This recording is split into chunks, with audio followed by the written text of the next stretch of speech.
I guess we are live. Boy. Today we have another co-host, Fireball. Daniraldo is sick. Oh, you can say hi. Hello, everyone. Yeah. So this time I will continue the comic strip I was making like last week. I don't remember, but okay. I guess I need to draw other suggestions. I guess there was some left, but anyways, let's try to finish this comic today.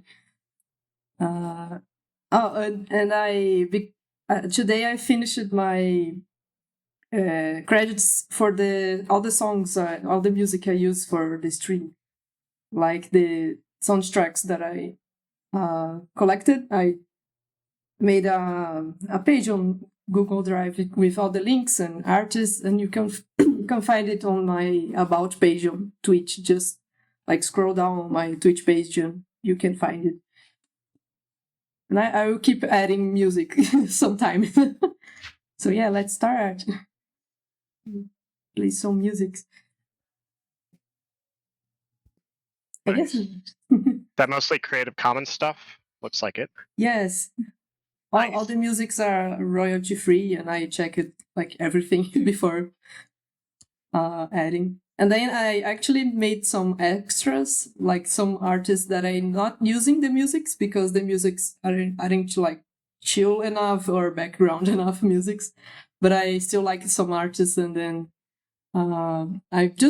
it's all there on the document. Just go find the link. Let me see.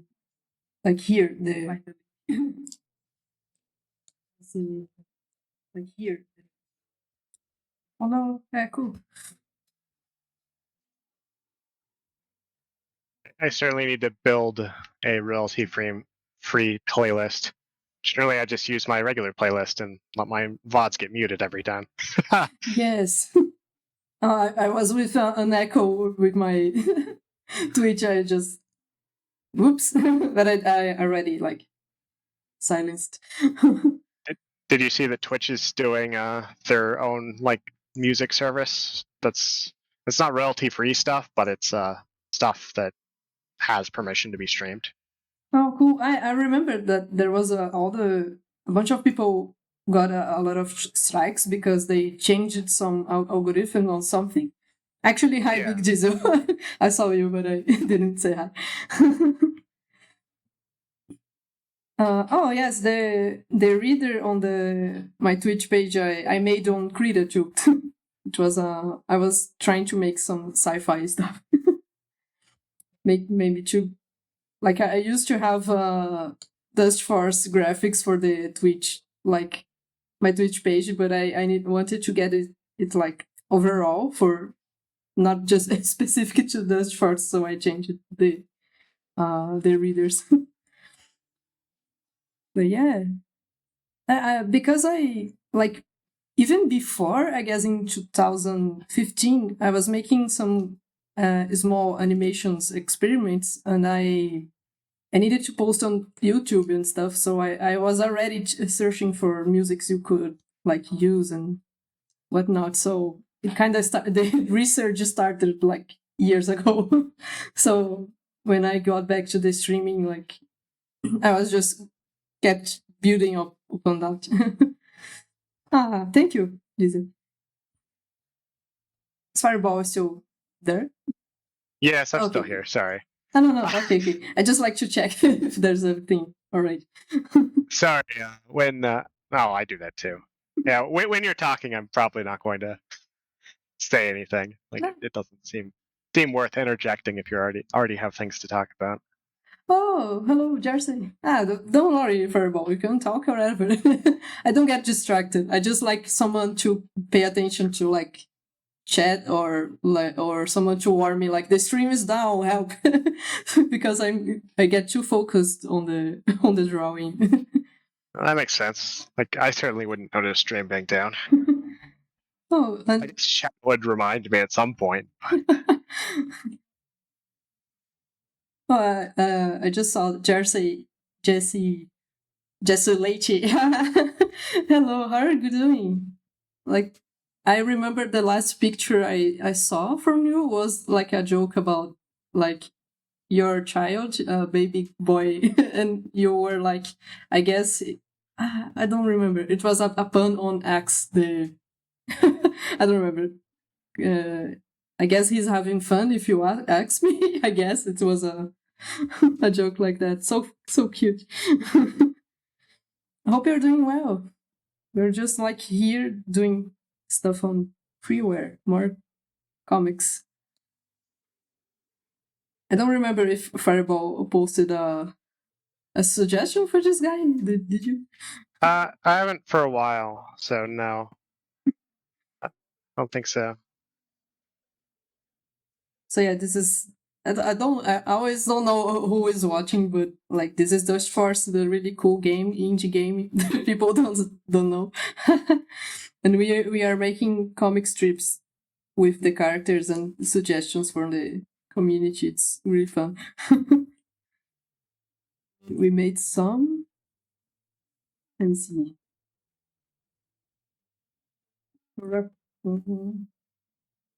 So currently we're going with the comics are completely the idea of the people versus the fill in the like come up with chat for this comic idea. Yes, this one was like everybody. People have the idea for the template, not just the continuation. Right. It was basically me without ideas, and people went to help me. But it ended up really cool. I mean, that works. That's something that from my understanding, artists do have issues with from time to time. So anything you can do to keep drawing and not like just not have any ideas is probably for. It was because I had ideas, but then I had like all the sketches for more comics, but then I started to think they weren't a good match. Like there was ideas, but I was like, I don't think they match anymore, so I'm not out of ideas. So because they were like too long, I guess. I maybe go back to them just so people can write the text again. I don't know. Yeah, let's recap. The last stream I made just like the sketches for a bunch of suggestions people had. And just later. Like this was this idea. The non-violent ending. This one. The everybody like Mr. Pixels. There was like 2 versions, I guess. Yes. This was my version and this was his version. The different take on the expression for the skit. Oh yeah, actually there was a something about like doing a custom level, and there was a competition, right? Like I'm always like not knowing what the community is doing. Yeah, that was a couple weeks ago. Let me search that on Reddit. .com /r/ I actually hate that Reddit does that because I type it in wrong every single time.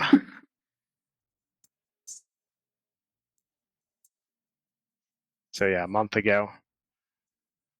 Yeah, how was it?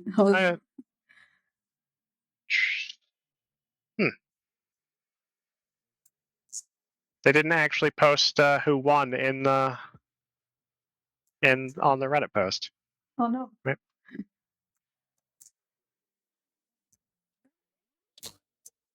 Happened. I remember that happening. Okay. People go to my live streams is all about Dustforce, and I don't know what's happening. But that's okay.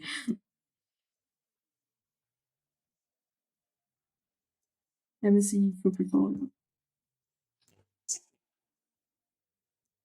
Okay. Diesel says Twinkie won, Ipon got second, and Diesel got third.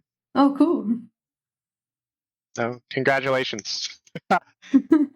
Cool stuff. Hard point. Like I saw the winners, but I didn't know which maps they submitted for that. So I'm like, I guess I'll just play random maps then. Yeah. Oh, cool. Thank you, Cecil. I don't know. There was. Oh. Okay. I won't get all the suggestions. There was this one that I said it was a cool idea. I might do the sketch for this one, and then I don't know. People can decide which picture will be the final one. So in this, you actually made the first 4 panels, and then the last 2 panels are getting filled in. Is that the structure? This one was actually J. Jude's idea, I guess. Okay. I think it was like either him or Mary, I don't remember. But it was like the template was, I think it was J. Jude because people asked it like, and the last panel, what will be it? And then he said, you decide. And I kind of like the idea. It was just like Dustman cleaning enemy, Dust Girl cleaning enemy, and then another panel. And then I kind of break down the action a little more, just so you can see with more pauses, like enemy and enemy, enemy with dirt and corruption, an enemy being cleaned, and maybe put some sparkles, I don't know, and then the same pattern here, and then it would break the pattern. I said that people could just make one panel, like the Jaden's suggestion was like Dustforce being OP, or people could like make more panels, more than 2, more like 3, but people kind of just settle with the 2.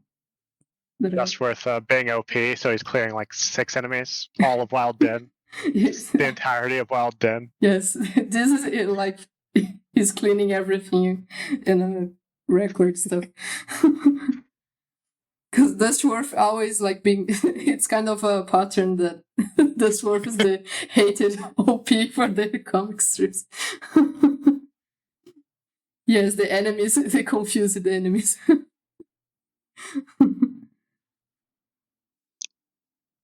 I guess I could like make the sparkles first. Oh, I was making the animation for last stream, and I kept going on the animation, like changes more of the second part. So next week I will like finish more of that.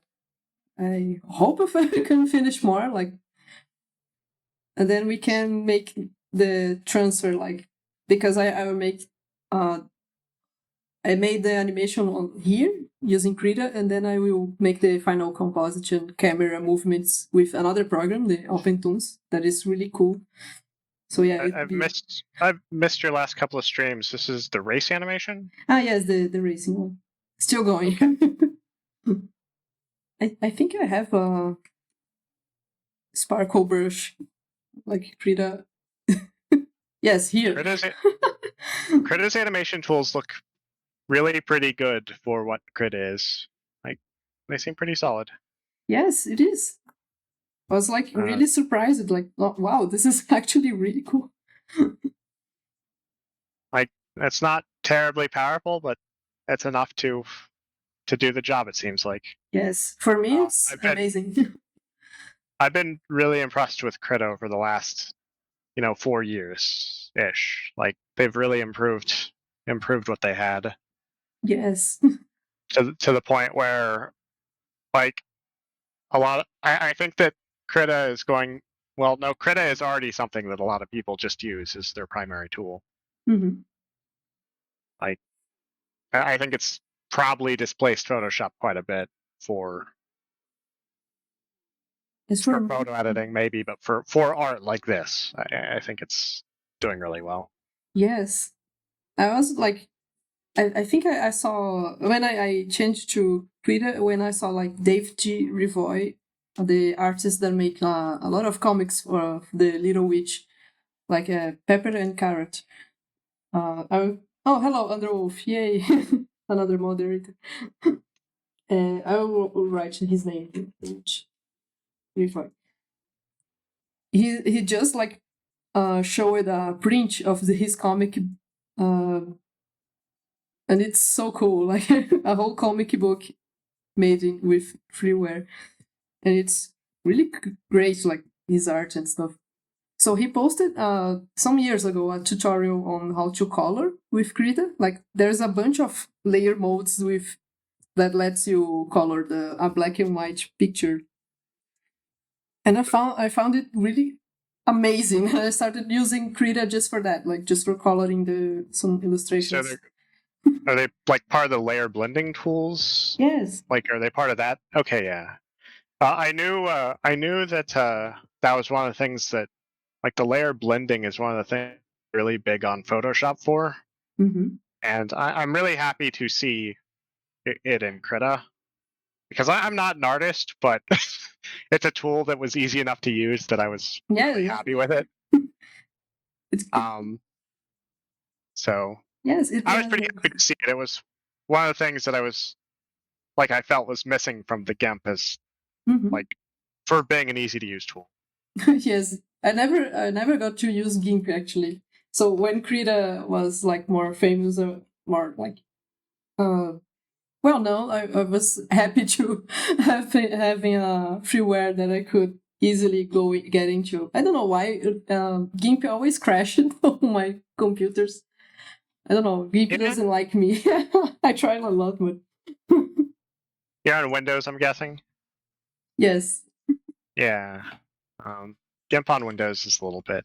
It's fine, but it likes being ran on Linux a little bit better, I think. Linux, I guess. I'm trying to like move to Linux, but it's kind of a huge gap for now. But I'm studying to try it. If you have any questions, I'm a Linux primary user. Cool. I think cool. I think the biggest issue that you'll have is you use an art tablet, right? Yes. No, you are using an art tablet. You're currently using the mouse, but you use an art tablet. Mm-hmm.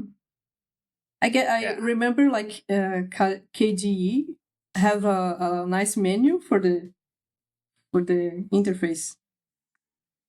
Like as far as I know, but here I'm trying to show like this art I made. It was like a black and white watercolor, like this, and then I colored it with Krita. And it gave such a cool result. Like I don't know if I hope you guys can see the.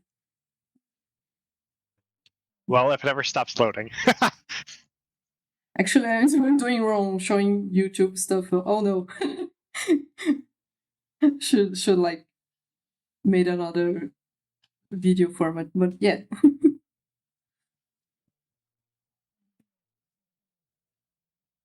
So it's actually kind of it's kind of impressive how non-digital that coloring looks. Yes. It doesn't really look like digital coloring so much, at least in that piece.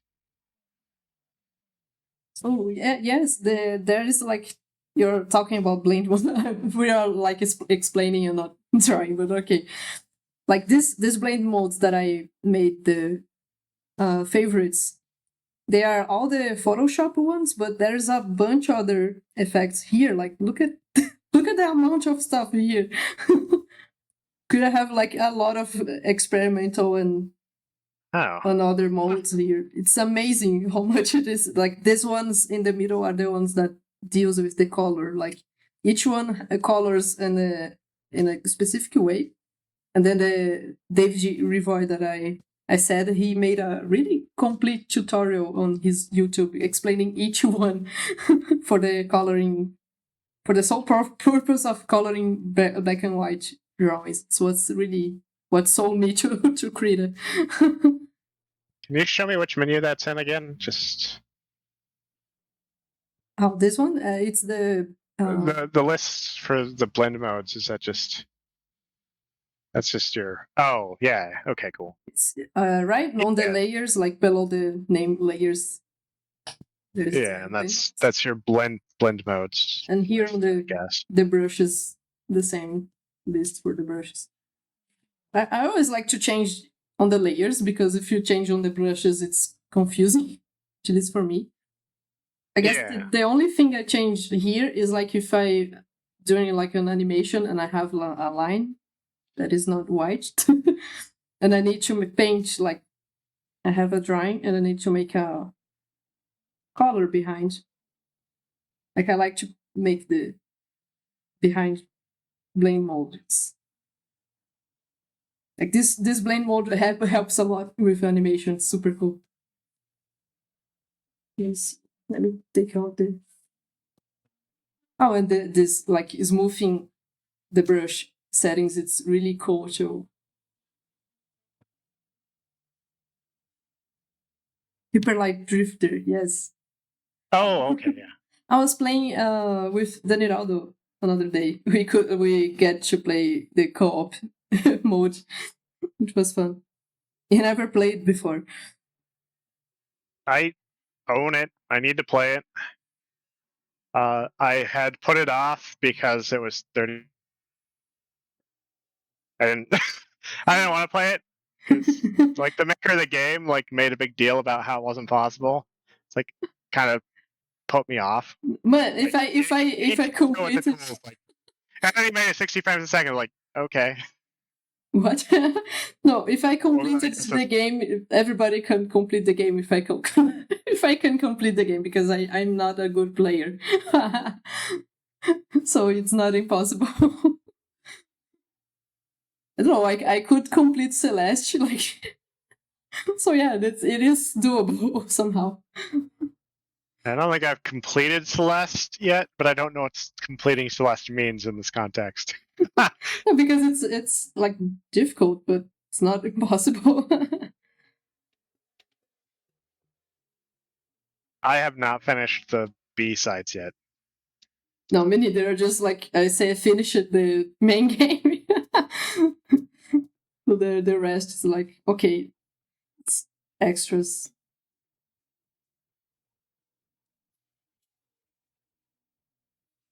I need to go finish the B-sides. I'm stuck in the B-side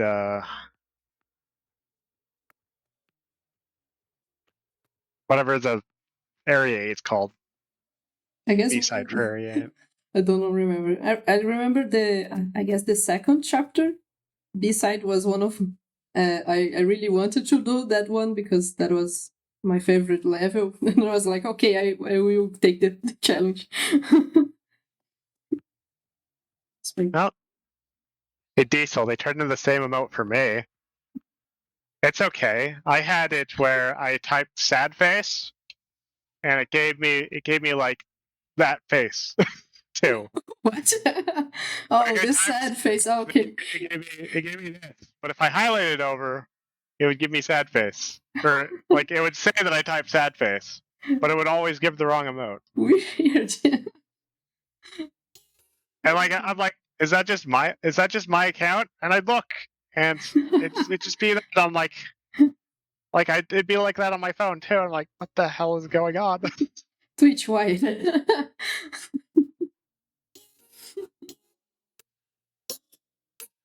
Also, I'm not really sure why this didn't turn into the face either when I typed, but I don't know. Twitch is weird. Twitch, okay.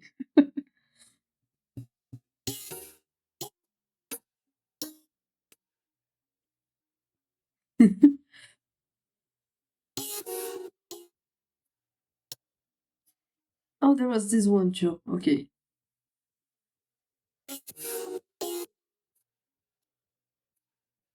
This kid on her room, like really out of place suggestion was good too. So when you sketch, are you someone who visualizes basically the entire scene before you start sketching, or do you kind of just? Yeah, I guess with like, does that change? Depends. Like with Dustforce, since I know the characters and I drilled them like a lot already, I kind of know. Like, okay, I make a mental image like really quickly. But sometimes when it's like a commission somehow, or then I like to sketch or like think about it before like actually placing the strokes. is a lot of that process for commissions like actually trying to figure out and understand the character themselves, or is Yeah, that it's depends. Actually, I work a lot of in making cleanups for animation. So usually, I don't know why the opacity is weird. Let me see if I can. But yeah, usually an animator make a sequence with the character, and then like the client that this is animator. Me, I will make the cleanup, all colorful and pretty. But then the client, usually the client or the studio, they have the style for the character. Like they just drill the character back, front and back, and like you have these colors and they have like a cool style, like the Hyper Light Drift or like Dustforce or more realistic. I don't know. It depends. And then I need to make this base of animation, and the animator tries to make the character with the actually the right proportion, but won't add stuff that is meaningless, like color or some of the details. Then I need to take this style sheet that they send together with the animation and kind of drawing everything together. So I need to pay attention to every detail of the character and change stuff on the. Oh, it's I guess like later I will have the proper process to show that. Let's see. so that job's largely you take roughs the animator made and kind of polish them to make them like final for the game or whatever it's Yes. a, Actually, like, when I was making like the Dust Kit process, I kind of made the same because I just sketched like basically her head and where the hair will be roughly like, and then I had right. to go back and okay, the hair is like this actually, and there's a line here and this part of the hair it wasn't there, and the clothing like usually this the details of the neck and stuff. So yeah, that's so I pay a lot of attention with the styles and stuff that I need to follow, but sometimes if I know the characters already, I kind of internalize anyway. And if I'm just doing stuff for myself, I kind of just draw whatever. I don't know, Well, shapes. when whatever project that is gets released, you'll have to tell us in the Dustforce chat. Man, I need to post so many stuff. I'm editing like a bunch of making offs because I record everything that I make. So there's like hours of stuff that needs to be edited, and it's so annoying. But slowly but surely, I'm doing it this like for these past days. Really cool projects that just like launched. Like last week, I was finishing one job and another job from like April was launched, and I was like, yes, I can post it finally. I was so happy. So does this mean you have big old hard drives for all those recordings? I wish. Yeah. I try to manage stuff. I'm trying to record like not high quality because it will be sped up anyways. But yes, I actually need a new hard drive, but not like urgent. I try to like I finished one project and then I kind of stored it away so my main drive doesn't get like super filled up with stuff. Ah, hi Gigi, how's it going? Yes, I've been really busy. I kind of missed one stream like 2 weeks ago, I guess, because I was like a crazy timeline to finish a lot of animation.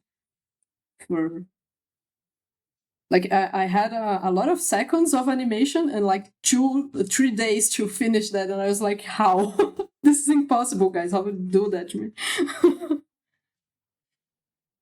But I did it. I didn't sleep, but I did it.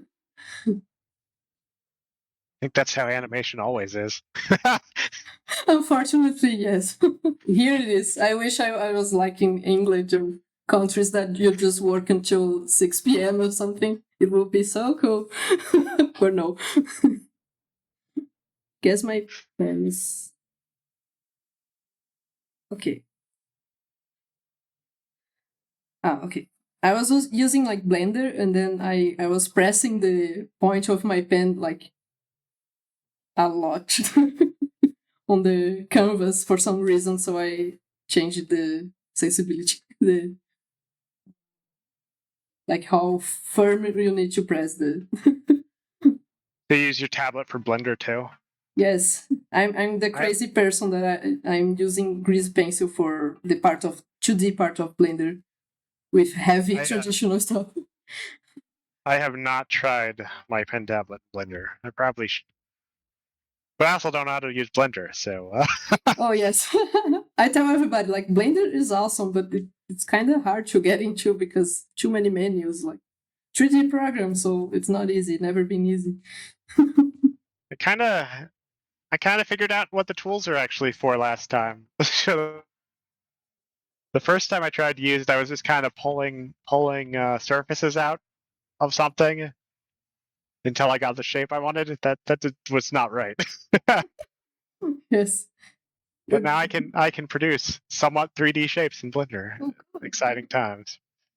I had some 3D models that I had, but I really need to get back into that, but I kind of don't have time because of the animations.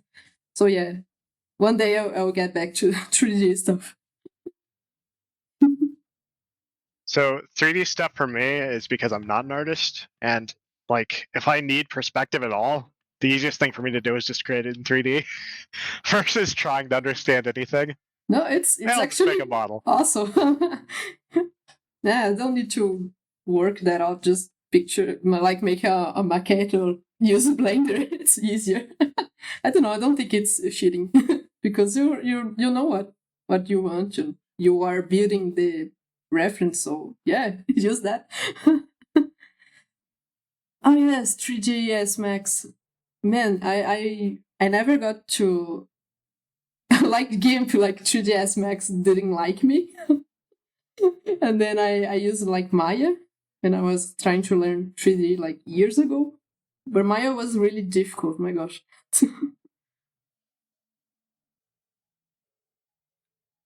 Yeah, I'm not saying it's a bad thing to do. I'm just saying that the reason that I do it is because I'm not an artist. Like, no, you can be the you can be the creative person. You don't need to be an artist. I do graphics art and some like currently a little bit of pixel art because I'm a programmer and I need the art to exist in order to make what I'm making. Oh, cool. Otherwise, if I had money, I'd just hire someone else to do it. Like it's not, cool. It's not something I consider myself to do. Oh, but I really like. I really admire people that makes pixel art, pixel stuff because I think it's so hard. Some of my colleagues, some of them like to do like pixel art, and I was like, how do you do that? So I don't know how to begin animating with pixel art. So cool though. I'm sure that you could. Well, the animating you can just use the same tools largely. Like you could use Krita for yes, like finalizing the animations. Like I tried one time making a short experiment, like really years ago. I was trying to make like a fake game demo. Oh gosh. So I kind of animated everything because I don't know how to go. So I animated the character and the like quote unquote coins and stuff. It was really fun. And I was using like the DSi, like the Nintendo handheld with the Inchworm program. Really, really great animation tool. Like I used that a lot. I was using the game handheld more to animate than to actually play it. It was funny. I think if you want to get into pixel art, the best recommendation I've heard is kind of start lower resolution, start lower colors, and kind of work yourself up. Oh, cool. Like I think it's easier to like start with that limited base than try and get the pixel art styling in a place where you're at a high enough resolution to some degree you don't even need it. Yo, that's actually a nice advice. I will try that one because it's actually for me it's difficult to make the illusion of movement with so little. Like it's just like a bunch of blocks, like a mosaic. So it's so cool. Like it's cool, but how do I do that? Yes, so for that, I would recommend like starting, do a 16 by 16 4-color. So 16. something like on the Game Boy. Start there and then move up from there, and then you'll have a good idea of how to handle the limitations because you've already worked at the limitations. Well, let's try to make a. It's really small. Really small pixels. Could I have a pixel brush somewhere? Let's see. At least I have the pixel grid. That's nice. Yay! For pixel art, you're on Windows. Currently, I do most of my pixel art in. No, that's not right. What's the name of the tool? Pixel Edit. Pyxeledit.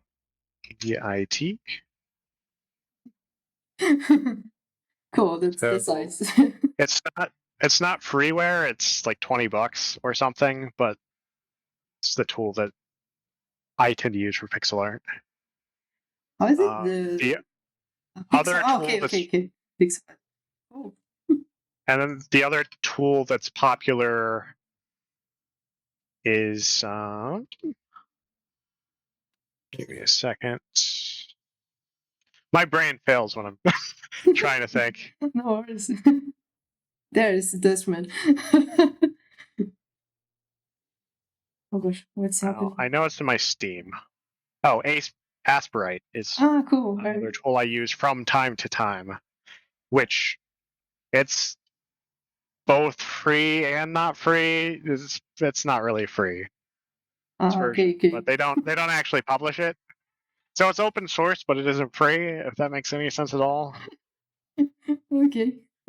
But it's cool. Or maybe it was open source and then they closed sourced it and then there's a free version. I don't know. I have that on Steam. Okay, Pixel Edit is $10. $9 and then cries. I always cry. Sprite's like not much either. It's doable. Okay, let me see. Because gosh, my currency is so bad. Like you say, like it's just $10, and I'm crying. Like it's so expensive already. I'm so sad. Let me see how it is actually like. Then. But yeah, I'm guessing that you could do it in Krita just fine. Like I saw a pixel grid. That's about the only tool you really need. A pixel grid and a 1 pixel. Yeah, brush. Yes. And Krita have the animation already, so cool. And their animation tools are almost certainly better than what the sprite tools really have. I assume they have onion on their skin and stuff. Yeah, onion skins. I think both of my tools do animations, but I know Sprite does. No, that's cool. I'll try it. I just try not to do animations. No, cool. We need to exchange more ideas. I really need. I was looking for someone that knew about Linux, like for some time. Like I guess last one. I don't know. So I'll get back to annoy you with questions. Oh boy. I like questions. Questions are good. With this idea. I will try the challenge. I like challenges, so I will try to animate something this high. It's cool. Actually, like you said that $10 is like $56 for me. It's so sad. Dang. It's so sad. It's like yes, I'm trying. That's why I'm really using the freewares now. I own like Clip Studio Paint and which one?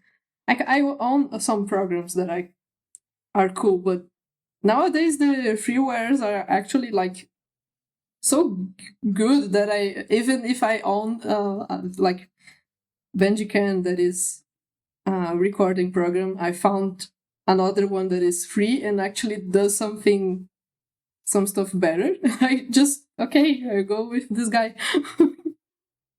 Gosh. I've heard Freewares. good things about Clip Studio Paint, but never used it.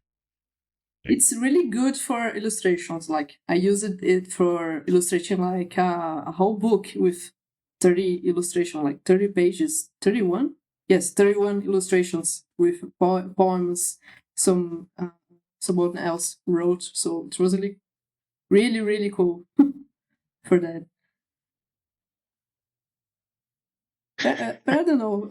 Krita, like I like the freewares now because they are so light. Like they don't have this like validation stuff going on, so you just download the style and yay, it runs. You can access the files and stuff. So cool. I think that they're advantaged in that they don't need to make new features that no one wants in order to try and sell things. Like they can only put in what they think is actually valuable. Yeah. I think that actually benefits them as a product. Whereas like corporate stuff, it's like we need this new checklist to say what our new version does. It's like, but no one uses any of that. Yes. And that was why I like about Blender, because they do what people ask for. Like it's so cool. Actually, I need to go there and ask for a better render time for Grease Pencil, because I kind of suffered on this last job because it was so slow. I was not expecting it to be so slow, the Grease Pencil render. Why? Eevee is so fast, why it's slow? Huh. We're using like GPU rendering for that? No. Yes, I was. I guess like I saw somewhere that the Grease Pencil uses yet another render engine, and I didn't know like how to go about it. So, well, people are still discovering Grease Pencil. So, can you type that in the chat so I actually can search what you're sorry. saying?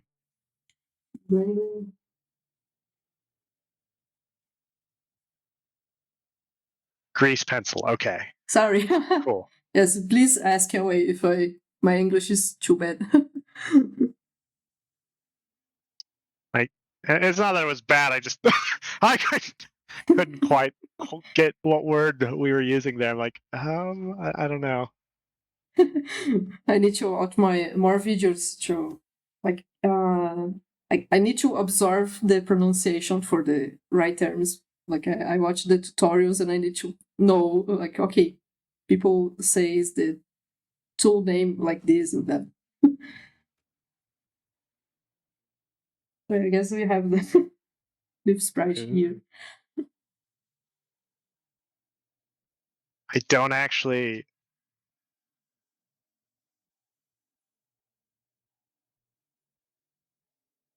What a weird tool. Let's open Blender.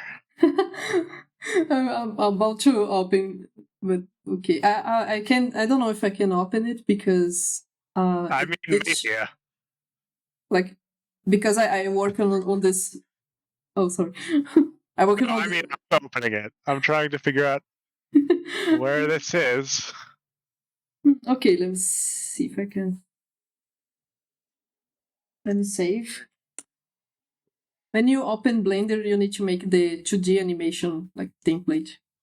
Let's see. Oh, it's a specific 2D tool. Yes. That explains more why it looked like something that couldn't exist in 3D. I'm like, what am I looking at?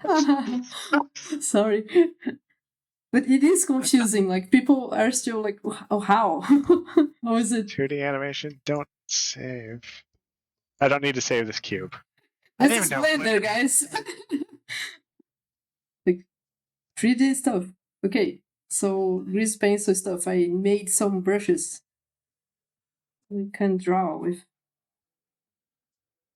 Huh. I didn't even know about Blender's 2D tools. You need to create like, and then this is 3D. Yay, you can draw stuff. Oh, weird. And then like this is the template, but if you make the, oh gosh, like you need to create. Gosh, where's the object mode? You need to create a grease pencil object. And then it's here. And it have a timeline here, like where's I can just take like this monkey and suddenly tashizuna just opens Blender. Huh. The cool stuff Blender does, like I made these 2 frames and I just moved this guy like it was a 3D object, like all the same stuff applies. Like even if I want to get the vertices, like it's weird stuff. And I can make oh gosh, not this one, automation. It is like crazy. It just does the intervals for you, like it's crazy. Okay. Yeah, basically tweens. So Man, it's sad that it doesn't have a like make an arc. Oh, and it can like sculpt stuff. So cool. For example, I can make it a sculpt mode with multiple frames. Multi-frame. Let me see.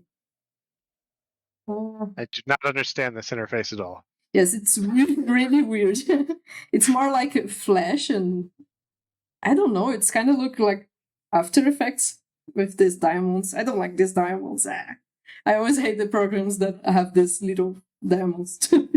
Anyways, It's kind of weird to me that they create a new like diamond frame for every tween. It seems like it'd be hard to work with very quickly. Because I versus kind just of thing that says this is a tween between these 2 shapes. yes, I kind of asked it, but I can make like no, that did it. I can make just one. Like there is an option to like, and then I can set the interval. Like I want like 15% the middle and stuff. Like it's really useful actually. No, it isn't vector. It's greasy pencil. Like greasy pencil is it? It's a new stuff. It's crazy. Okay, Blender, can you close? My computer is suffering. Okay, there we go. So yeah. Yes, it is. It's close to vector because you can make a super zooming in, and it won't lose the quality. Like, so it's cool. Okay, back to the. I think that it's technically vector. Like all 3D art is vector in a sense. Like when people say vector art, like SVGs, exactly, but it is going to be something that's based on vectors. Oh, actually, I was probably going reading. to be vectors and shaders and. Billboard characters. Ah, yes, you can. Man, you can use grease pencil for. I really want to get more into the storyboarding stuff because you can make everything with grease pencil and the 3D interface. It's crazy. But I'm not working, like, still not working on my. I have some, like, storyboards that I want to do. It's still a secret, but okay. It's another game. And I might make one for Dustforce. I have an animation exercise that I kind of would be cool to make with the 3D stuff. But I saw some tutorials, and I had helping a friend of mine that he's a really cool director, animation director, and he's already using it to make the storyboards, and it's so cool. Some really cool results.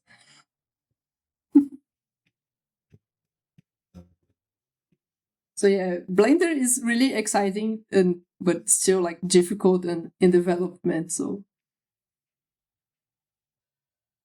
Blender's been around forever.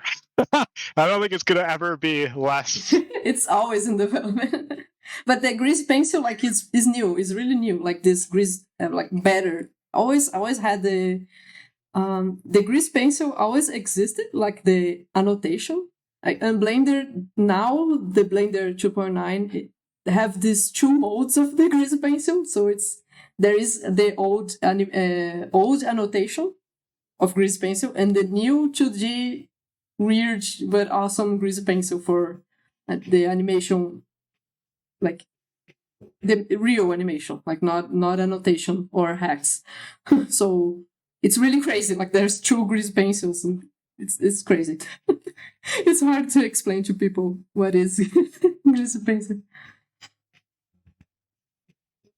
But for this last job that I made, like it went so fast. I was like impressed. Like it went really fast than the other programs that I used to make the cleanups. I use like the Harmony Tumbum, the standard for the traditional cleanups and stuff, and I use it like I guess I use every program to make like cleanup stuff, and Blender was like the quickest to reach the results, but the rendering and there's something else. The lack of options to export the frames wasn't good. Like, people wanted me to export like this format. every time I people ask this format, and I go to the like forums and stuff to do this like OpenTools and Blender, and people always say, "No, nobody uses this anymore." And I was like, "No, everybody here in my country uses this format to go to After Effects." Right. Flash files. Yes, the Flash stuff. It's so sad. And Tumbum like can export to that. It's kind of funny. Flash is dead. It's like format. People still use it for animation. Yes, like quite a bit. Actually, considering that Tumbum is kind of a big deal, like Tumbum Harmony, and it has like it's one of the options. It's there. You can export directly, like it's okay. People still use like the Animate software, the old Flash. Flash was really cool. I never got to use like Animate. Actually, I never used like Photoshop for the animation. I remember I only used like Photoshop to make storyboards, and I didn't use the timeline. I used Photoshop's layer counts. Photoshop's animation tools they're not very good at all. There's frames. That's the tool that they have. You have frames. Okay. I guess Photoshop have more, I don't know, masking options than Krita. I don't remember, but I guess Photoshop is a bit stronger still on the options to make like layers within layers and stuff, if I remember. It's so weird that I spent like years using Photoshop, and then I just okay, bye. Krita it is. Crazy. Honestly, my experience with Krita has been that it supports Photoshop B workflows pretty well. Yes, well, it's so good that Krita can like read and export the PSD files. Really, really awesome. Okay, let me check the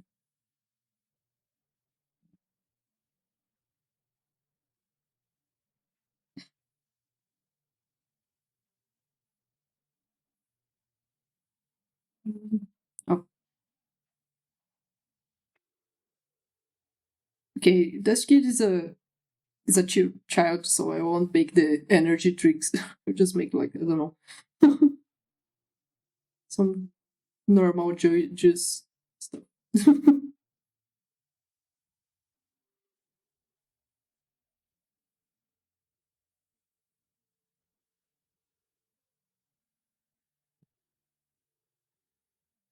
Okay, this drawing would be really complicated, so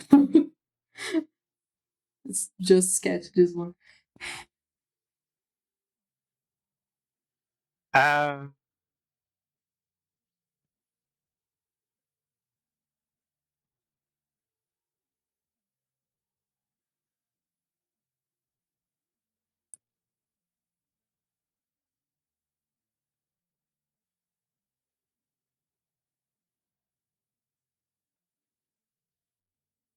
See, that's the problem with room cleaning. You can't just hit stuff until it's clean. It just doesn't work that way. Like a pillow just. Can you imagine if you could just like the feather duster a few times so that it was clean? Yes. I remember when I was making like those first puppets that I made. I was like, man, I really wish they were real. Like screw Pinocchio. I wish this guys to be real. Like even this small size, they could clean my whole house. That's so funny. Like, can they be real?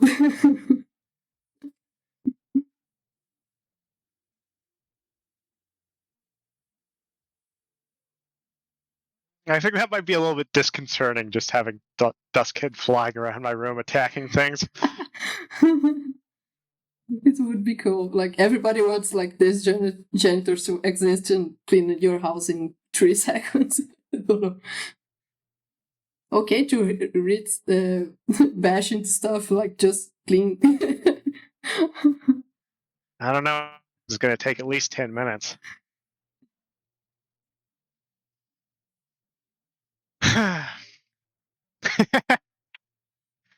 Great.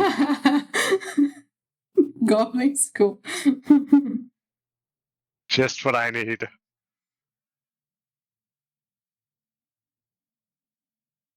All I get in my house is bats. Wow. They don't clean anything. Cool.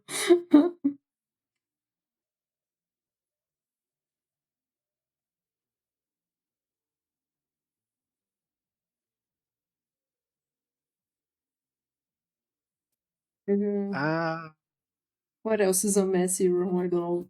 Maybe there is a TV and a window. I don't know. Man, I really like. I'm an artist that focus more on characters, and when I have to do a background, I need to stop and strategize stuff because it's not my strong point. Like, why am I doing a old TV? Oh no, it's okay. There's first have some like old equipment showing.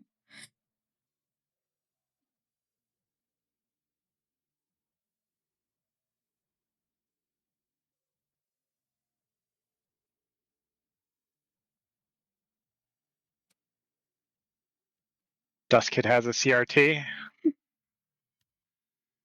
Nice old TV. Starts drawing like a VHS stuff. There's a question. What decade does exist in? Like, are they in normal time? I don't know. Like the game has some. The game have some like old stuff. I kind of I like to think they are like not the. I don't know, like 2000, like before the Before a little bit before the game was released. before the mobile craziness. I don't know. I kind of like to think they are on my older time, so they kind of bored and they need to clean to like pass the time. Why not? The only technology that I think that you can find in Dustforce is the lab, which is It's kind of doesn't count because not it can a exist. lab. Yes, it can exist like a mother lab can exist on every timeline, I guess. Like I don't know.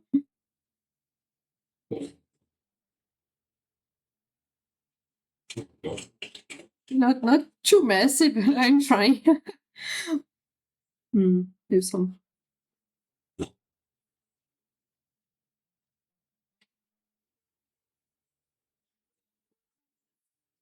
This was Maddie's suggestion. So is the thing under a TV an NES or a VCR? It was a VCR. Maybe it can be like another. I can almost see it being an NES. Okay, so this one Slot. shouldn't be the dual screen. Should be like the old Game Boy. Oh yeah. Okay, now it's correct. Yes, I had like VHS stuff. Watched some Disney movies on the old tapes. Gosh.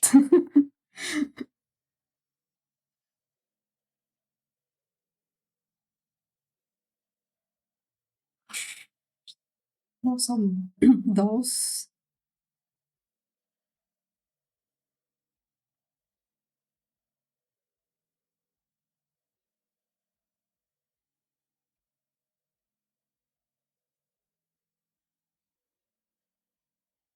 I don't know what to draw. The Rubik's Cube. I drew this cube for another project I was trying to do. So I kind of, okay, it's in my head.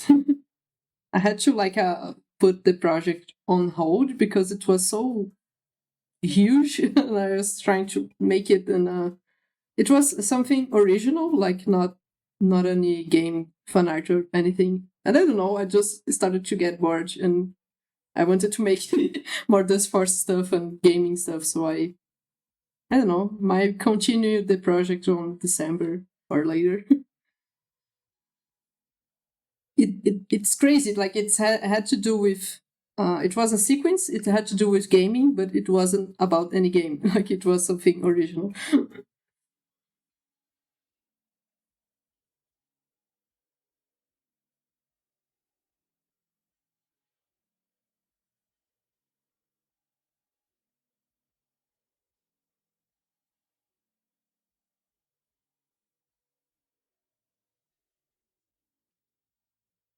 Yeah, I don't know, trying to make maybe some pencils, I don't know.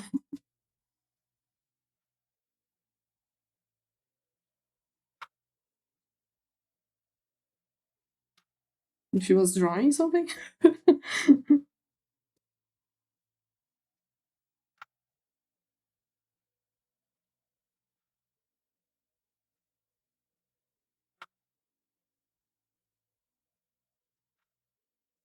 Yeah, I guess I won't make it.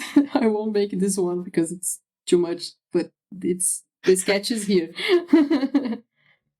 You can go crazy and make a full picture inside that art piece in that picture. I guess go to. Yeah, make the pixel animation like here.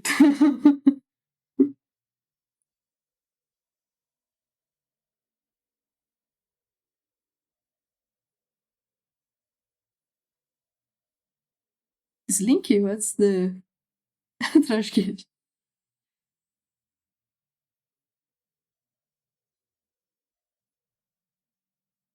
So for shading, do you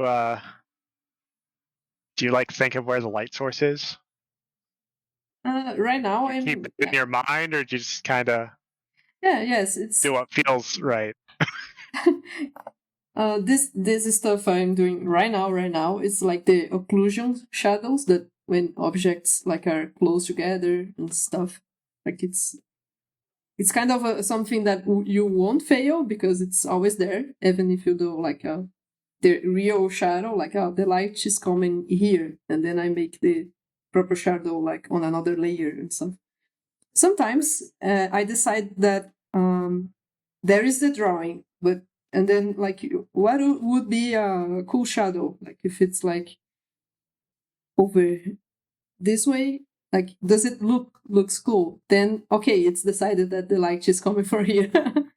So I kind of like, this is the focus, and the light that would be describing the shape like the best way would be this one. So I go from there, like decide the part that I decide with the I don't know if this makes sense, or like if it was like some horror stuff, I would make the light goes like here, for example.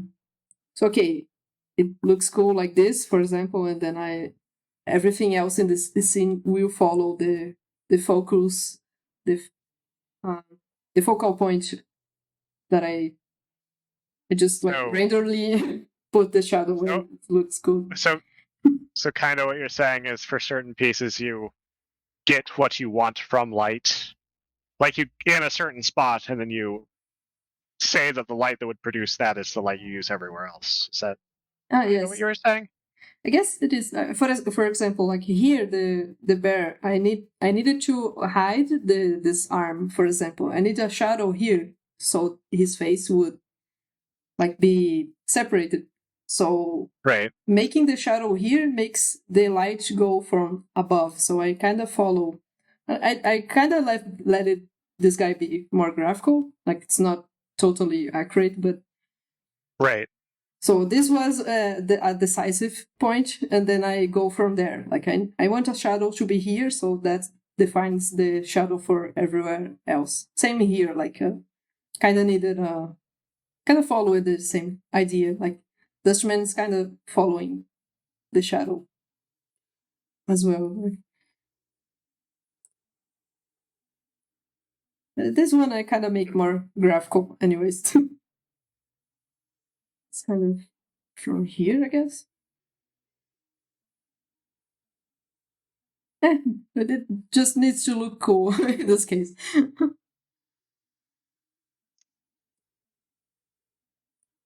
When I say like graphical, is like a shadow can just like follow a shape, and oh, bless you. A shadow can just like follow the shapes overall, and it's okay. It makes sense, even if like there is a light source more somewhere, but if I don't know, I don't know how to explain.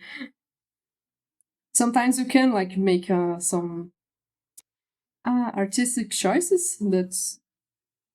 There's a term for that. It's okay. There's medit. I don't remember, but sometimes a realistic like lighting or shapes won't make the art the true intention of the art. So you can shift stuff and make some impossible stuff if you want to make the intention like clear. So there's always like this route. Like I want to the intention, the art, and not to be like realistic and physically correct and stuff. You do that like when you are studying. That's okay, but I like to. I don't know, when I'm doing my work, I'm more focusing on the art aspect of stuff. So there's a bunch of. And with the style you currently use, I'm sure that no one's going to even like notice things aren't like fully natural as far as lighting. Yes, you can bend the rules of light. Yes, exactly. I don't remember the terms, but there is some terminology for that, like artistical. I don't remember, but there is. License. How it is artistic licensing? I don't remember, but it's something like that. So yeah, I guess we have. Looking for, because that is a phrase. Okay. I guess this is the suggestions I. Despite this one was. I kind of make a. I guess I baked this somewhere. copy paste. But okay. So these are the suggestions. So we made more sketches. Like there's the kid. Like everybody's cleaning, but this kid isn't cleaning at all. And here's like the leaf sprite is actually defeated. When she's defeated, she's like bowed because it's the leaves, that the logical stuff is like the leaves disappear, so leaf hair would disappear too. And this one is like this kid somehow got transformed into this enemy, so she appears like in a surprise, like, oh no, it's not an animal, it's this kid. This one was like and everybody hugs and be happy in the ending. Non-violent. And I made a reference to the Undertale. I guess I made it and then I erased it, but it was there. This one is just like hugging will clean the enemy. And this one that is something that happens in game, that the enemy just kills itself and you're like, okay. I have 1, 2, 3, 4, 5, 6. There are 6 suggestions. This one I kind of like made a picture and posted on my Twitter, so it's kind of a standalone picture already. I kind of like this one because it breaks the pattern in a fun way. I don't know. You have questions and answers, a lot of questions and answers in the same like panel. It's fun. This one is fun too, but I really wanted to use this idea on another. I remember I was talking about storyboarding in Blender. Like the idea I had for Dustforce kind of had this setup here of leaf sprite being defeated. So I would like keep this idea for that. Don't think you can defeat Leaf Sprite. Leaf Sprite generates dust. Undefeatable. Oh, this one is the same. Yes. But we made all the suggestions. Okay. Nice. Bye. Okay, Diesel, bye. Nice dinner. Oh yeah, and okay, this one is out of the way because no, too much stuff. I don't know if I can make like a finish it piece so soon for this one. Okay, this one I don't know. This one I like it like the most, I guess. It's gonna be my next suggestion for you for like all the comics. It's just like background elements. Just not describe anything else. It's like lots of background elements. As many as possible. It'll be like a challenge string. Oh gosh. I already have this one. More challenges, yay. Oh man. And these two are actually like similar. Like this, this first panel is like the same. Oops. It's just the this one is cool as well. Like because it's really it matches the gameplay, like what you can see, and it also follows the pattern of the comics. Like it's a leaf enemy, and there's this rhythm. Like okay, this the enemy first, and then the cleaning, and this time the cleaning will be oops, the enemy itself will do the job.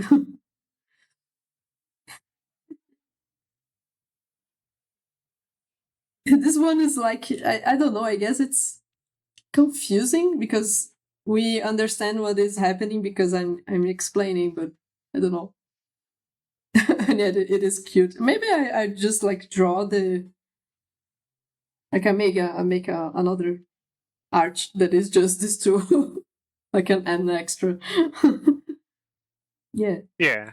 Just like color the last frame and as a lone art piece.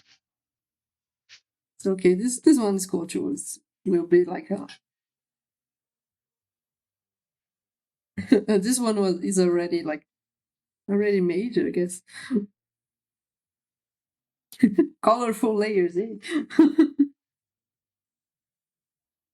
Hmm.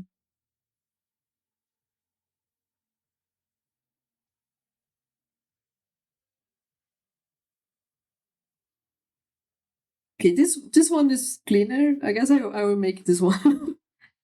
Unless everybody starts spamming on the chat another one of the ideas.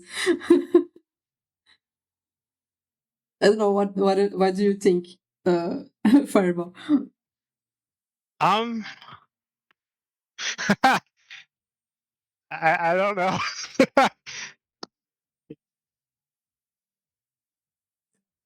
So, are you just planning on like finishing one, or I guess. are you trying to pick a winner at this point? Yes, like Hmm. because I already streamed for 1 hour. I'm trying to like, okay, what can I do in another hour? I guess I can just make one. Mm. That is not the kind of question I'm good at. No, just don't worry. Okay, this one I can make like a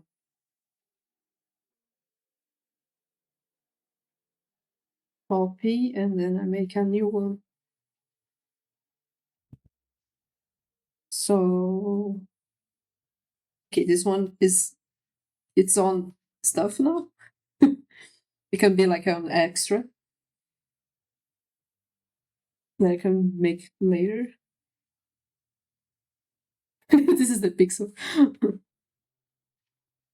Okay, let's save this one. Fireball challenge.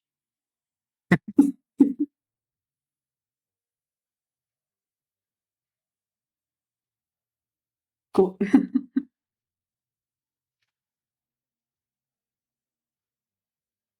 me trying to say like what people want, and then I go and like I will do what I want. I want this one. Me being like a how to say a fake. I don't know. Not letting people choose. I've been like, oh well. No. It's because like there's not so many people. Like it's more of a chill streaming anyway. So yeah. Trying to remember. Can you go through them one more time, and I'll say which one I think? I think I can probably do that. Okay. There's this one. It's a bunch of stuff. It's the challenge for later, maybe. The one that you're not. There's this one that I kind of want to keep the idea because I like this idea a lot. Like, there's this one. The skit like sequence. This one. The enemy kills itself, and the non-violent that is kind of became the sketch alone. I think. Oh no! I thought that I updated the streaming. Oh. Weird. Me spamming the updates button, but okay. Animation. Gosh. You were drawing. Was changing like the last stuff. Oops. Oh right. Me making like a huge title and because I scrolled down the title on my OBS and then I forgot to change the first animation word. That's what happened. I think my favorites are the leaf strike one, which you want to do for something else. And the turkey and the bear one. Like the final one's very cute. This one. This one I was like that one, yeah. That one's good. I can make this one as an extra as well, I guess. I made it like a separate sketch. Like you can see, like I even like signed signed it and stuff. But I can make this one as And non-violent. the non-violent stuff. Actually, I would need to make a single panel for this one. This one. Yeah.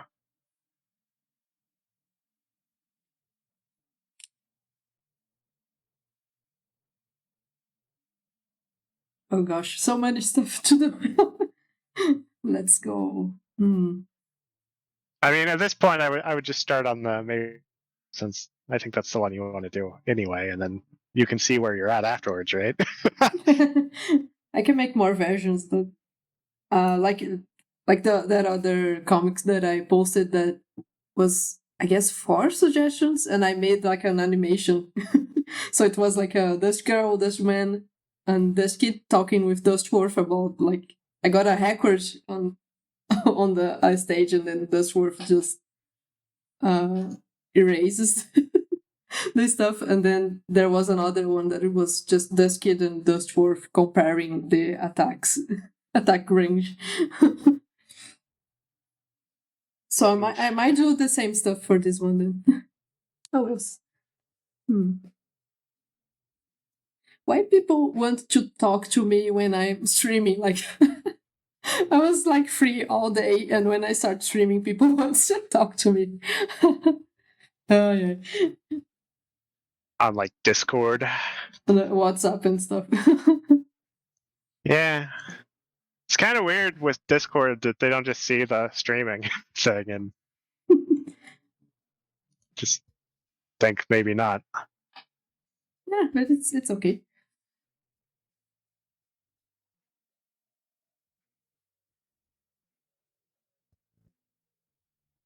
Okay, this one will be this guy because I'm seeing. Did I use it the same? Okay, no. I was checking if I made the same like speed lines, but I drew them for each panel. Okay, this one is clean, so I guess I can make it in 40 minutes.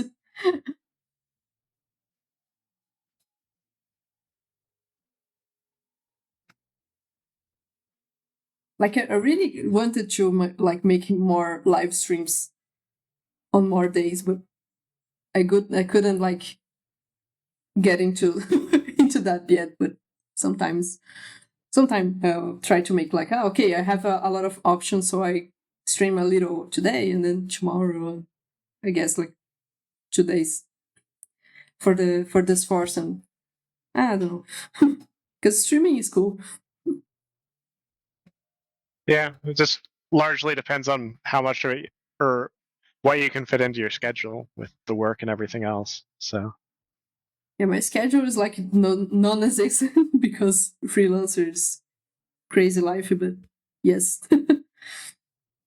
Let me save this one.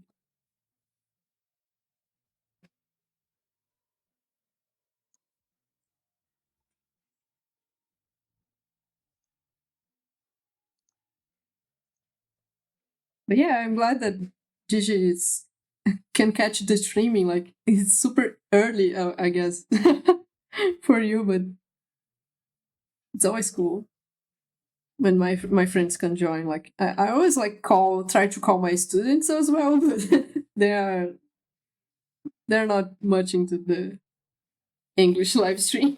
They just watch a little and leave.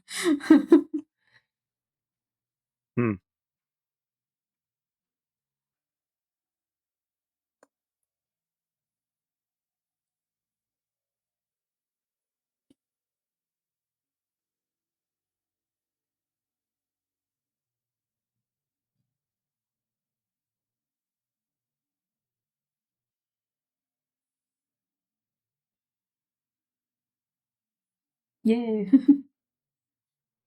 Yeah, like I'm figured like since I'm doing animation and stuff every day, why not streaming?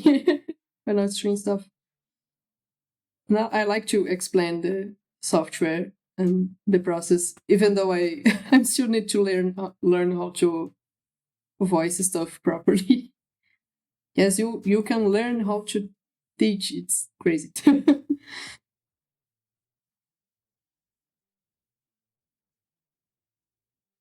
Yeah, Cool. the whole thing where I said I was going to be distracting, I was not lying. Like I really enjoy asking people questions about, like, I suppose, like, art is one thing that I knowingly ask people about, but No, anyone has a hobby, I generally will ask questions until I kind of understand what it is they do. no, I think it's cool. Like, I like to explain to people and kind of. I also like to say like, no, everybody can draw. You don't need to draw perfect stuff. You can be like an illustrator. Illustration is like fun and open and stuff. So I really like to keep people engaged. Like, it's fun. Like, art, it's overall like this year. Some of my friends were like down because difficult times, but then some people like saw others like struggling but still making amazing art, and the art community kind of kept going up. Like, no, let's keep going, even though, because art in itself, it's stronger than it looks. Like, it can make you like it's kind of a healing process. If you, I don't know, creating stuff is really it can change how do you see stuff, and I don't know. I believe in on Right. even like just knowing how stuff works. You don't need to make, like, for example, like Diesel made the turkey puppet, and it was really fun. It was a fun experimentation.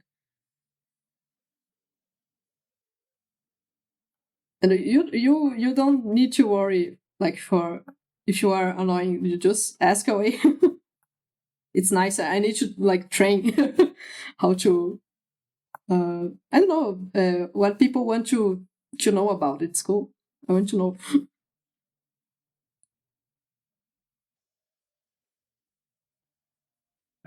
I kind of have a theory on art that like the people who could continue drawing uh as children and not like get to a point about being perfectionists and just kind of draw for fun, like, have a huge advantage on art versus people who took it seriously early. Like I think that drawing for fun is a lot of what describes people who became like good artists, is they continued to enjoy doing it versus like judging themselves for like their lines too much and things like that. I think when you do that, you kind of fall out a lot quicker. Mm-hmm. Yes, people like you draw because you are kind of expressing. It's like talking, I guess. And yes, even if it's not fun, but you need to make it. I don't know. That's you need to detach yourself and just, I don't know, treat it like an experimentation. It's always better. Oh, whoops! It's too much. Uh, I need to make the line line work fit the frame. I don't know if I need to make Dustforce here. But okay, let's see.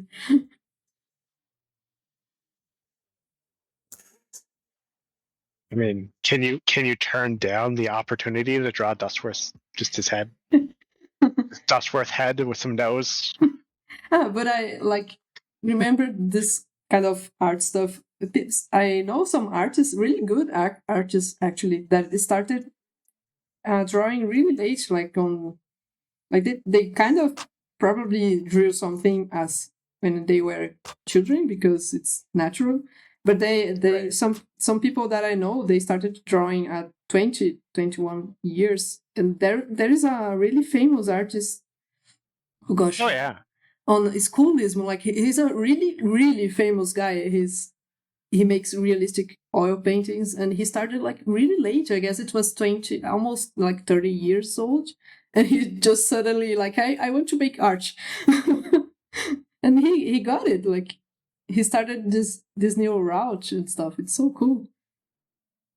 So it's not just like, you need to have the predisposition, like, or you need to draw when you are younger. And Right. it depends. Actually, it depends a lot.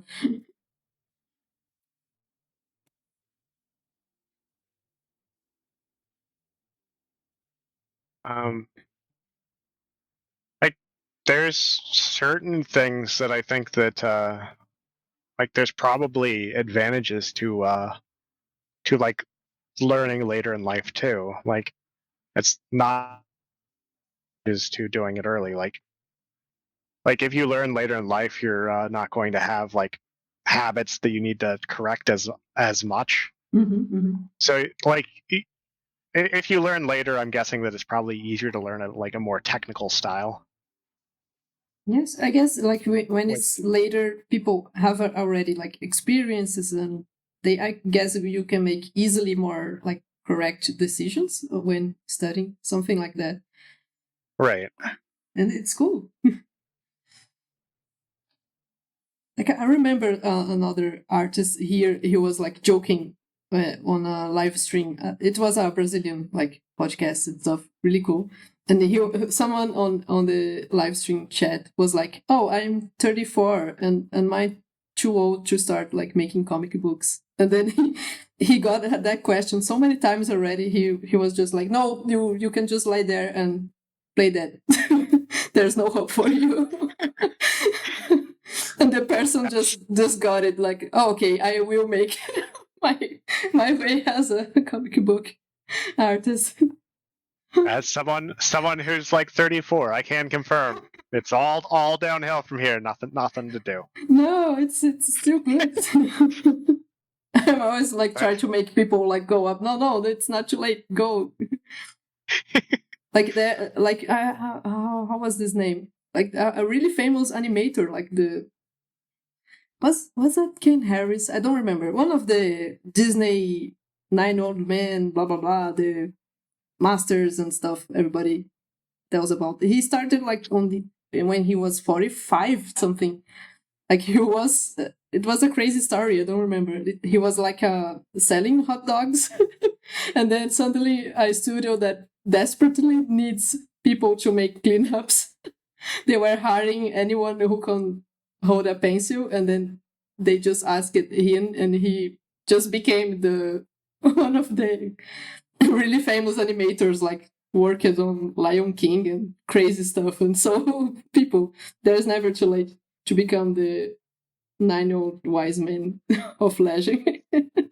So in that case, did he start like kind of early into animation? Because there's a period where animation was just not a known practice at all, really. I guess it just like tried. I have no idea how the process went, but if it was already like when Disney kind of made a more, I don't know, well-known pipeline, I guess. So it was already on rails. Okay. No, it was not like just experimentation and trial and error. I guess it was like already a time right. They kind of knew what they were doing overall. I don't know. I have a bunch of examples, like Matisse, the really famous artist, like really cool. I guess he started making art at 50, something like that. So yeah, never too late. Just keep it doing stuff.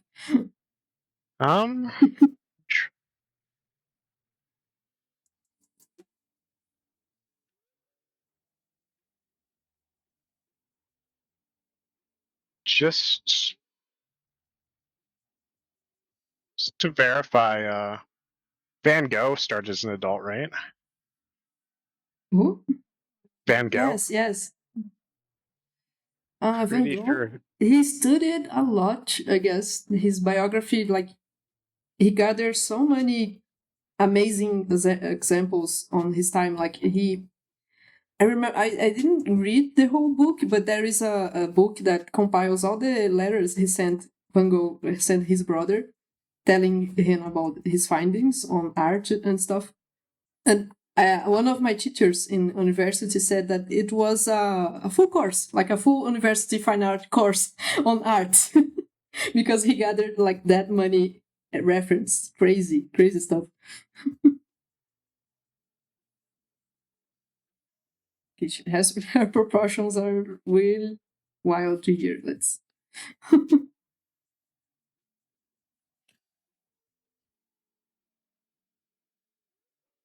1886.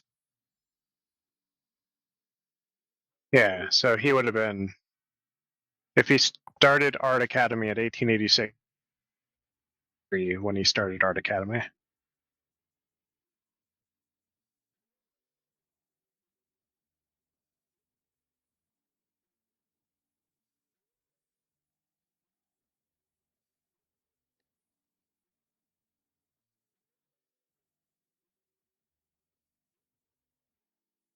Did I got it like matches were wrong? I don't know. So many artists I had to learn. I guess I'm just mixing everything. But I remember it was like either like him or someone on the same time. Let me read up on Matisse. I still think I said He was a court administrator before he started to paint. He started to paint in 1889 and in 1869, so he started at 20. Okay, so it's not. Wasn't okay. I don't remember the name then. There was an. Okay, I don't remember. Still certainly not like a childhood artist. Yes. But gosh, I need to search again. There was an really. It was a classical artist that I really liked. I guess I'm confusing everyone. Good old Tashi, always making confusion. Action, please. I'd help you, but I'm not a student of the arts.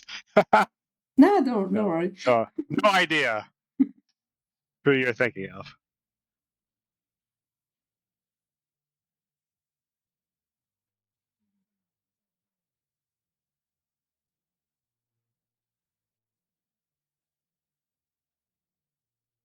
Like studying classical art is funny because you actually learn a bunch of religion stuff, because a lot of the old time artists were like the church were like patrons for their so they can survive and make art, and you kind of need to know all the stuff, Catholic stuff. It was so weird, like, oh gosh. We do need to know because the artists like made like specific metaphors and colors and stuff. It's crazy. You learn stuff that you won't expect to learn in, among other stuff. Like, it's funny.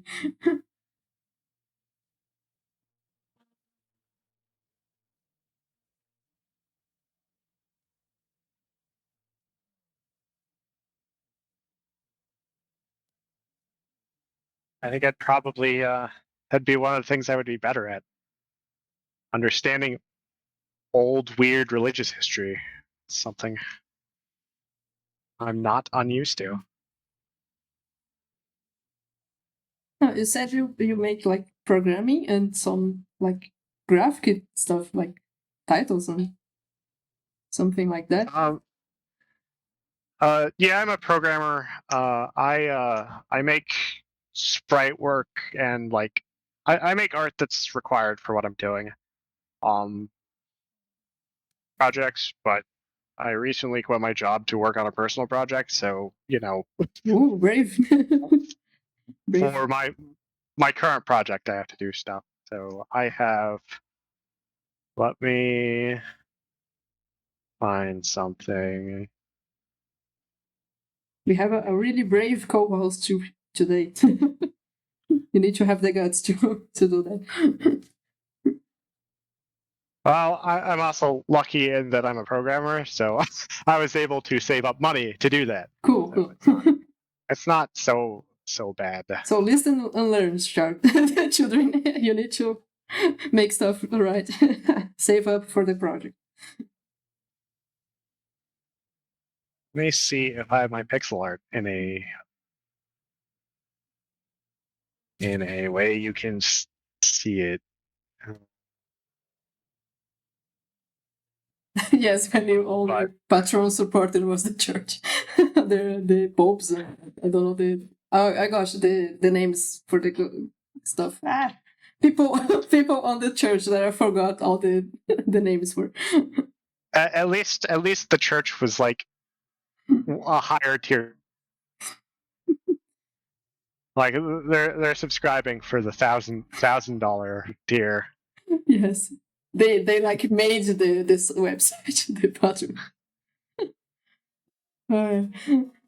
And even then, some artists were like really rebels and did what they wanted. It was funny. Some stories were funny. It'd be really like there would be some like that would be a weird line to walk, I guess is what I'm saying. Where you have to not offend the church, but you also just want to do the art that you want to do. So yes. But so like it was funny because a lot of the I don't know biblical stuff was about like blood and violence. So people kind of okay, why not? I mean, there's lots to go for. It was really weird. Like there's a mix of like enjoyment and religion, like crazy times. Humanity and history.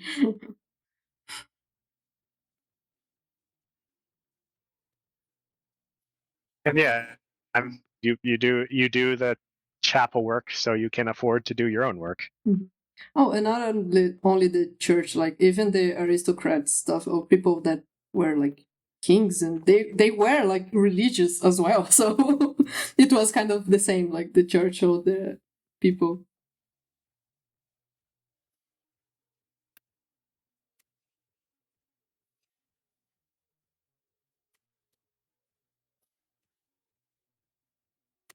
Right.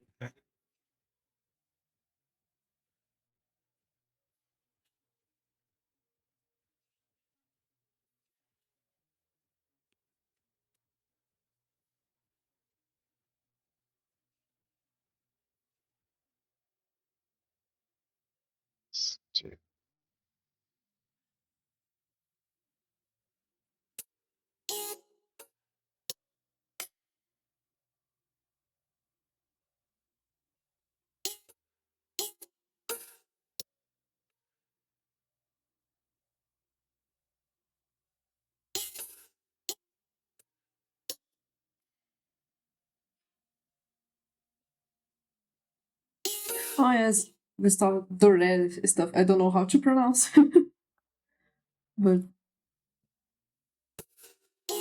I actually have a ranch, unpopular opinion about Doré. Everybody loves Doré, and I'm here to. People leave the streams like because I said that Gustave Doré he was an artist of the pencil sketches, and other people made the engravings. Like so, I always tell people like, okay, Doré is really cool. Like his work on that is the preparation for the engravings.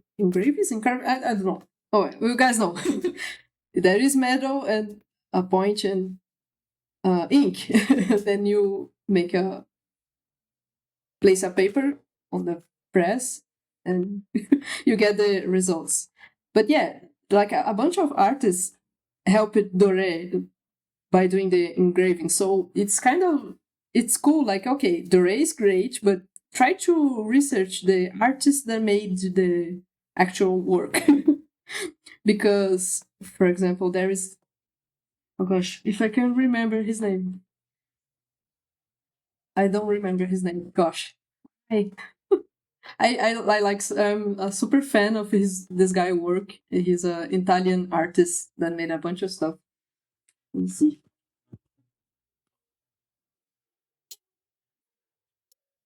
And he made a, let me see if I can find it.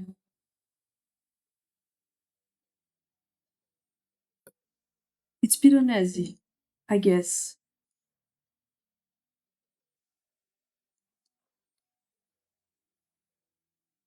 Yeah, well, I won't get stuff wrong.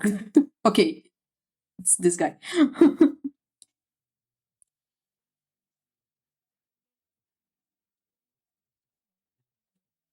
Let's see if I can make a text.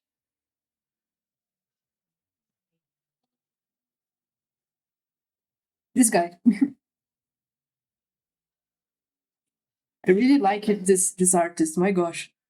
And he made the drawings and the engravings, like, and even helped Dore to make one of the, I don't know if it was biblical or historical art, but there was an expo close to my home with the originals. It was so cool. And then I saw the specifications, like, oh gosh, he helped Piranesi helped Dore, like two really cool artists together. Oh, cool. Let me see the links. So yeah, don't know how to pronounce the last part of it. Okay, since it's like Italian and like it's Portuguese, I guess I'm not sure wrong. It's Giovanni Battista Piranesi, I guess. Giovanni is like that, but no. Giovanni Battista is common enough that, like, the pronunciation. Maybe it's Piranesi. I don't know. Oh gosh, where's the text? I don't know where the text is. Okay. Well, it's part of the comic now. We'll make a graphical, like, architectural Maybe. stuff. Maybe.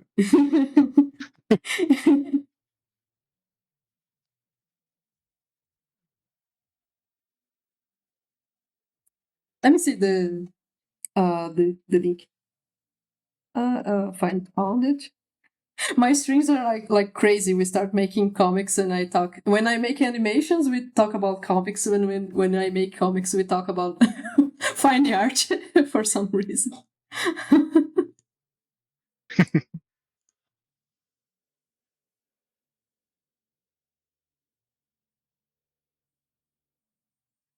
Oh, cool. Oh, that's cool. It's a shooter. Yeah. Project is, I built a little like netcode system that I can build games on. Cool. And then I plan to sell them for like $3 a piece. Like just the little arcade games that you can, play online with other people, and they're going to share all the netcode, and they're going to share all the lobby system. They're going to share all that work, and then that's going to be kind of how I make adding that to the games worthwhile. Is that, like, a bunch of work makes a lot more sense over a bunch of Cool. me doing that play for a single for a single game. No, that's really cool.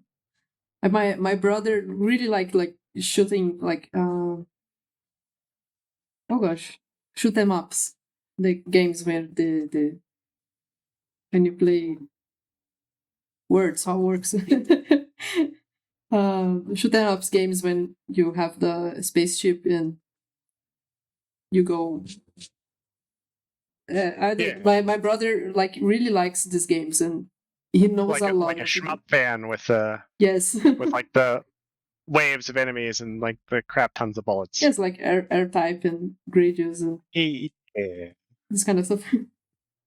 So yeah, if later I will share with my brother, see if he's into adding to his collection. It looks cool. But yeah, the first one's just gonna the first one's going to just be kind of your standard space warish game, and then I think the next game's going to probably be kind of based on Kicks arcade games. That's where I'm going with that, is Kicks, like little multiplayer arcade games. So Kicks is an arcade game where you like slice out pieces. It's kind of like the Brownie Theft Simulator game. the what? Sorry, the you like slice things out and try not to get hit. Okay. Like, it's kind of hard to describe, but you make little rectangles off the thing and try and like slice off as much as you can. So Oh. Yeah, you might want to mute it. It's a loud, obnoxious game, but like if you ever look at it, but yeah, I'll probably make a game based on that. But I have a big old long list of games that I need to make. Yeah, it's so cool. What I make early is probably going to be things that are not as terribly ambitious, because the goal is to make things quickly, and like I want to get a lot of the early launch stuff worked out. I guess I could. I can also say my plan is that, like, when you buy a game, so it's $3 for the game, but that also is kind of a subscription service where it's $3 for the game and the rest of the library for a couple months. So it's kind of built to get recurring customers and try and build a little community out of it. Oh, cool. Like an online arcade, something like this. I don't know. Yeah. I'm having fun with that. It's cool. No, it's really cool. I always envy people that can develop with stuff. Like, I'm really bad at understanding how the game development. Oh gosh, works. I tried, but I kind of gave up. Okay, I only know how to animate stuff. I'll stick with this. But people always make such cool projects. It's so amazing. Anyone can certainly learn. Anyone can certainly learn how to program. I don't think everyone should program, though, if that makes any sense. It's not ultra complicated or hard. Like, you can learn to provide instructions to a computer, and I think it's worth doing. But the whole spending hundreds of hours working on polishing something and getting something exactly right and making products is not for everyone. Like in the slides. Yes, but yeah, knowing the basics is really useful. At least for me, that I need to deal with plugins and some scripts for Krita and Blender. It's really useful to know how to read a code. Really basic, but it helps a lot. It is necessary to know a little about coding, because I really think it's fascinating. It's really cool, and it helps to get like more of a handle on how to I don't know how to make stuff work. It helps you know how computers work. It demystifies them a little. Yes. So when you if you know a little bit about programming, when software has a bug, you actually know what that what someone might have done wrong to do that, and that actually means a lot when you're trying to troubleshoot things, in my opinion. Yes. Yeah, I saw the game. I understand this slashing stuff. I remember I liked some games with that mechanic. It's really cool. Don't remember where. I guess there was a Mario Party minigame that was like that, wasn't it? I don't remember, but I thought it was a cool mechanic.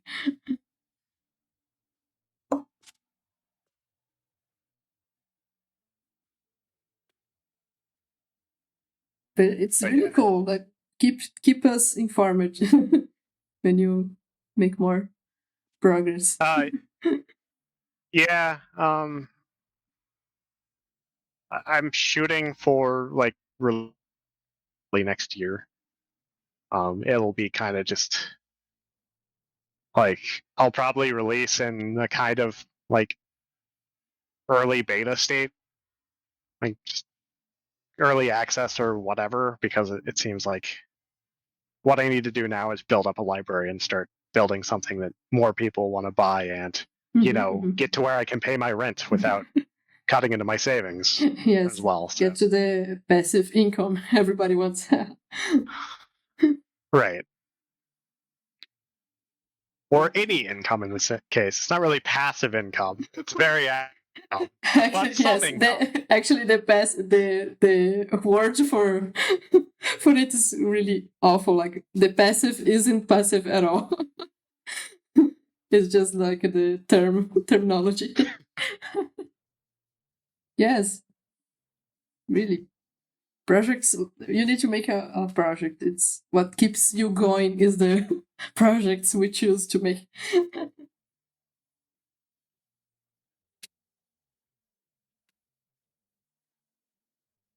Oh, cool.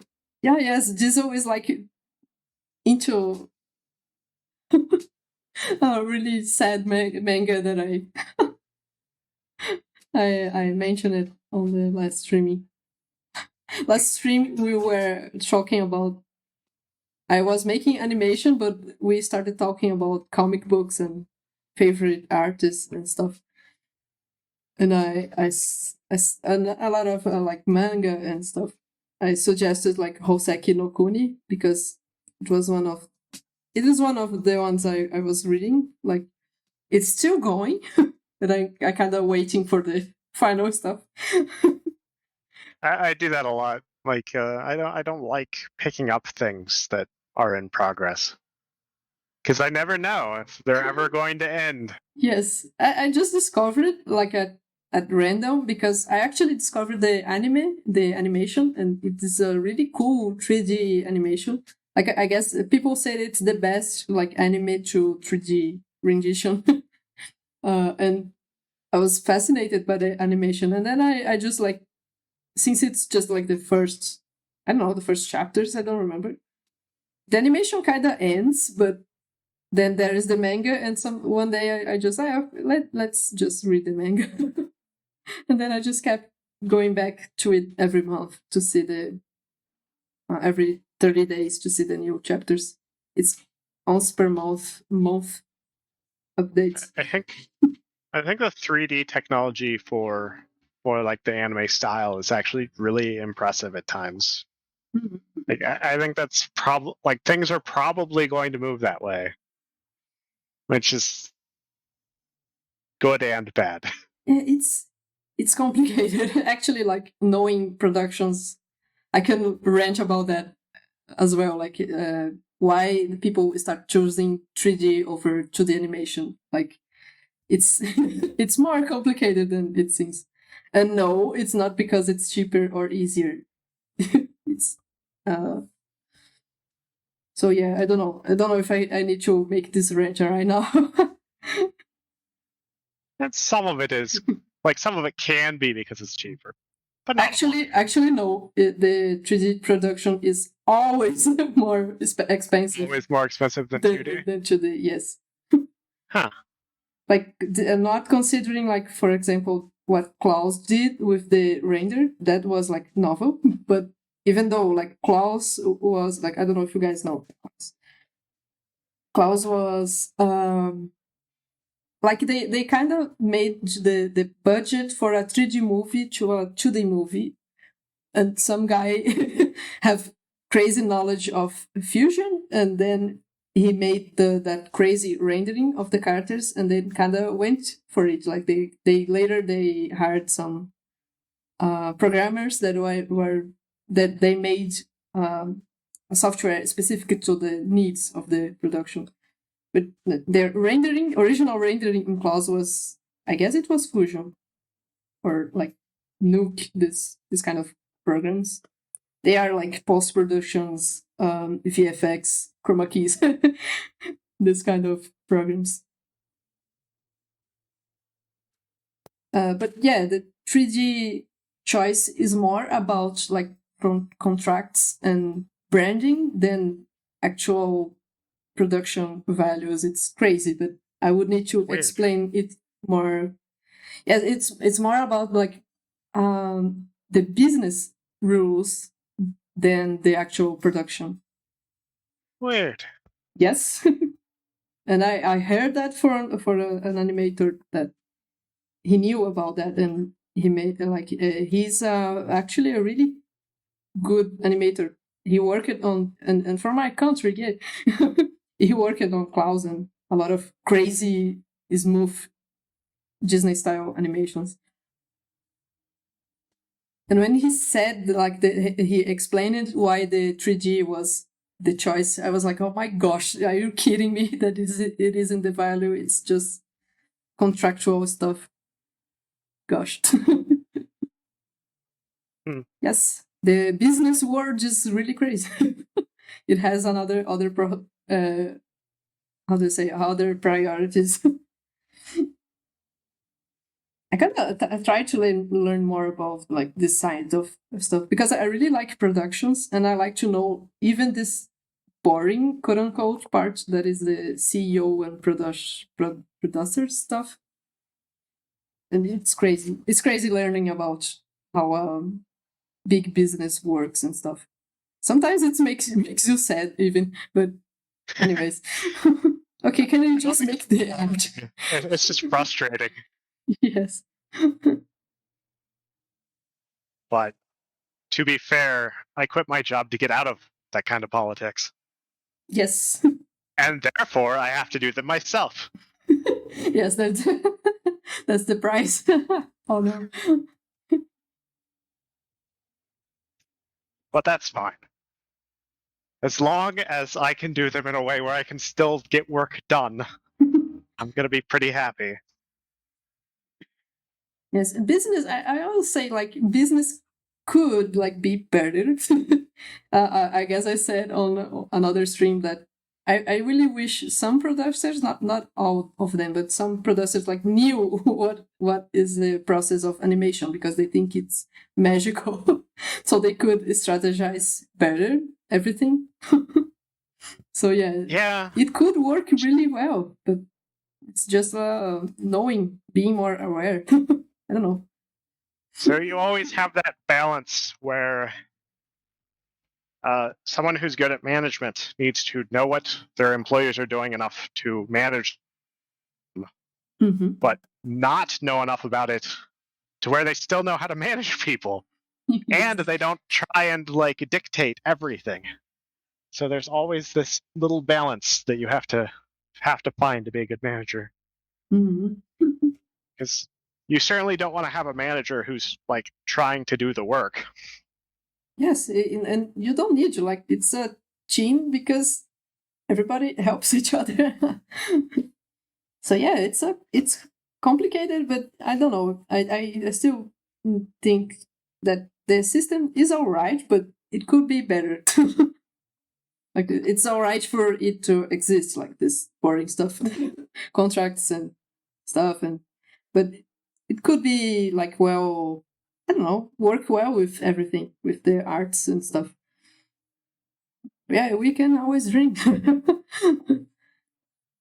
I think programming is a place where business and art, like I consider programming to be an art of a form. Like it's a very technical art, but yeah, like music, I don't know, like the more tech stuff of music, for example. I think that they can combine fine. I think it's pretty hard to do though. Like a lot of that, like a lot of getting business and art to combine.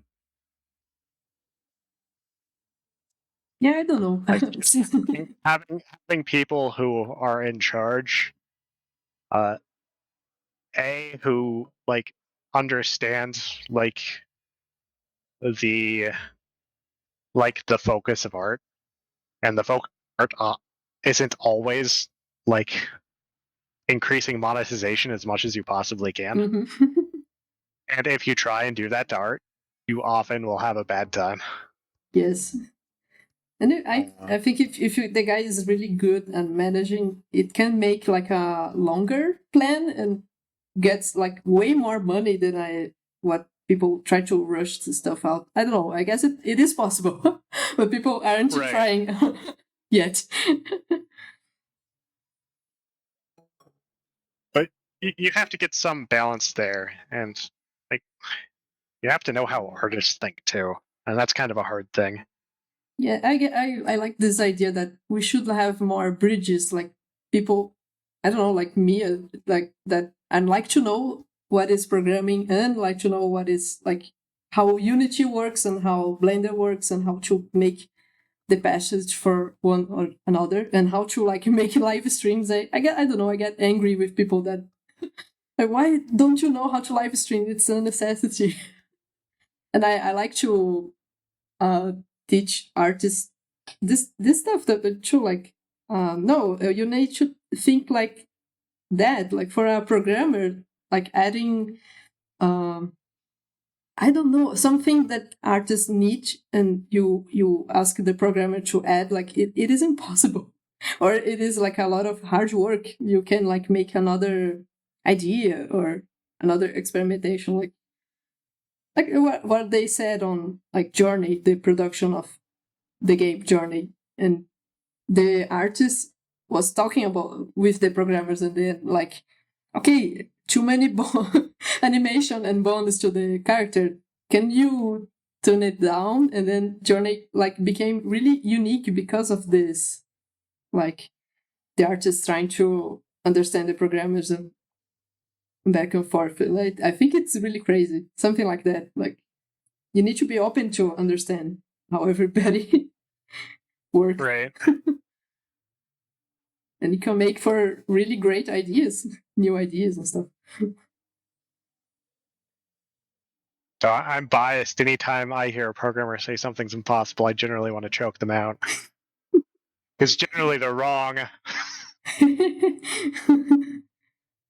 I don't know, like Generally things like I want the character to. Let me think about something that seems simple, but it's really complicated, even for the animator. Like thinking about limbo, like the character gets closer to the wall and then he makes his arms go forward to touch the wall, like Right. he goes close to the wall and like there is this like shield, like the body, the instinct to shield your body and not like just slam yourself in the wall or something. And this is really hard to make. Like you need to make from the rigging part. Like if I remember correctly, you need to have a bunch of like aimed stuff, like a bunch of, like if you are making a lot of cameras and on the shoulders and stuff to know where a wall is coming and stuff. It's really crazy. And something that the artist needed to know, like how the other part, the programming part, will make stuff. That would be a lot of like trying to get natural animations with other objects would be pretty complicated. Yes. Because you'd either have to create something that like you'd have to create something that like estimates what the reaction would be, or you would have to like you'd need separate animations for each of those reactions. Yes, like a bunch of options to cycle and stuff. Or you don't make the character go close to the wall and make something else. Yeah, that's generally the easy route. Oh, yeah, I was just like giving an example. Like some artists, like they ask this kind of stuff to the programmers, and the programmers like, "There's too many work," and then how that is too many work? Do your thing. Like no, it's not that simple. Generally, the easy explanation for something that is hard to program is like the image recognition stuff. Like tell me if this image contains a bird. That's very hard. Yes. Like it's the programming. The computer doesn't have eyes. You need another way to tell stuff. Like something like that, right? We can do that. We're going to need a large team, and we're going to need to program an AI. Yes. It's going to take, a couple, and it won't be perfect. Computer's very good at math, very easy to do. Mm-hmm. Stuff like understanding anything, computer's not very good at. Yes. Oh no, wrong layer. Ah.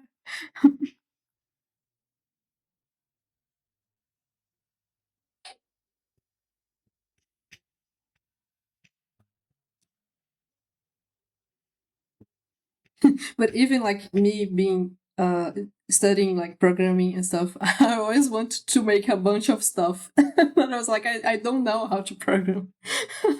And I couldn't make like a simple version that I was happy with. So I just like gave up. I guess like my maximum knowledge is making a text-based game with interactive like buttons, because Unity is kind of easy to make templates of that, and then like there is the text, the image, and you can click like the point and click hack. I guess that's the best I could program by myself. I only experimented with Unity a little bit. If I were making something different than what I'm making, I probably would use it because it is Yes, you're making your own stuff. Right? It saves a lot of work. Mm-hmm. It is not a workflow that I'm used to, though. Mm-hmm. Well, you said you created your own, like not an engine, like you created your own network to make stuff like. Yeah, I created it's a network. It's a networking system. I actually used I created it using Ultraviolet as like the engine, I guess. It's kind of a mono game like library, but it's not.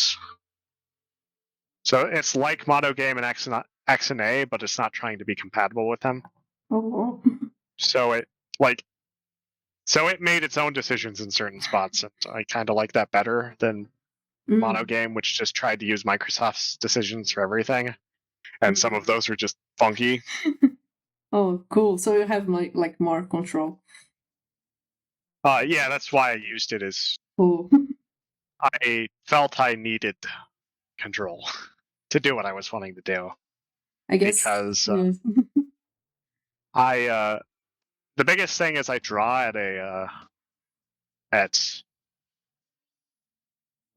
I don't have a forced draw frame rate, so I don't draw at 60 frames per second, and that's the frame rate my game runs at. Mm-hmm. Like if you have a 144 hertz monitor, I'll draw at 144 frames per second, and then I do updates at 120 frames per second, and then what I draw is actually an interpolation of what I would draw between the next update with knowledge of how far into the update I am when I draw the frame. So then I use that to interpolate where the position will be for when I draw. I would have a very hard time doing that. So that's why I don't. Okay, I kind of try to understand, but not really. But it's fascinating, anyways. Yeah, there's a lot of control. I can explain in English. No, don't worry. It's really cool, anyways. And also some of the stuff. Work on that a little bit more because, it doesn't run smooth when I have VSync turned on. But oh gosh, I'm gonna deal with that later. Mm-hmm. The needs to run well. It's kind of difficult, like to manage, I guess. Always, I always hear about it. Like needs to. I know this stuff like system, if it works on a specific PC and stuff. I don't know. There's a bunch of stuff. It's really cool. Well, luckily, like performance-wise, like there's nothing that I have that doesn't run like really fast. It's just like I can never get the timing smooth enough for like trying to lock to a frame rate. So if I draw as fast as I can, everything's going to look super smooth. But if I try and slow things down, my timing is not like it's not perfect enough that it will actually draw like like when it needs to. So some of the things like the frame won't be drawn in time. I have to figure out exactly what's happening, which means I have to hook a debugger up to it. I'm probably going to just release it first because honestly, I just like figure it out later. Yeah, it's kind of where I'm at. It's like I can just leave stuff drawing at like as fast as it can, and then that will be fine for the first couple of versions. It's not a big deal. Yeah, like that minimum product idea. Like it is working enough to make it like playable or usable and stuff. And then okay, now that I can gather the feedback, I can work on this other stuff. It's really important. And the other thing is that since, like I said, it's kind of a subscription model, I need to be at the like making games for it, but I also don't want to just like release with 6 games already done and then like try and have this perfect product. I think I would just never release if I did that. Yes. So it's just that off over time, and I think that will be more. I think it will be easier to work on that way than to like try and push it off and get some special release. I don't know. No, it's the difficult balance between like the perfectionism and like just deal with the like end the project. It's crazy. And it never actually ends in this case because it's like it's meant to be something that I continue working on until the end of time. But like I have to find this balance, and I think that balance is putting something out now and working to turn that into like the project I want it to be in the next year versus releasing nothing for the entire year and then like trying to get that all at launch. Cool. No, it's cool. Yeah, this thing with yes, go on. And I think that helps focus too. Like actually having people who are seeing it is important. Okay, Krita dead. Oh no. Oops. At least be able to restore, like it auto saves on a fairly regular basis. Let me see. Did I? No, I didn't lose the pixel. Okay. Even if I need to remake the. I don't remember when I saved. Let's see. I was hearing my computer crying. I didn't know it was like. She said, "Oh, okay, it's not so bad." Cool. I always tell my students like save, always save. And yes, Krita and Blender have a auto save, but sometimes it's kind of crashes more than it should.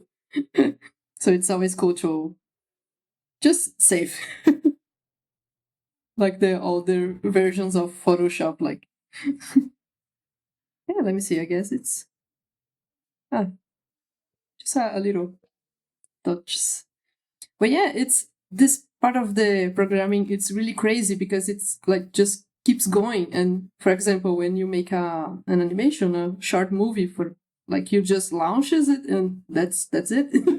It's done. You can only like make more, I don't know, screenings and process or talks about it, but it kind of ends. So that's something that it's really crazy too. Like it's an ongoing effort. yeah, I don't know how I would deal with something like that. It's really amazing. It is just keep going and making stuff and getting better.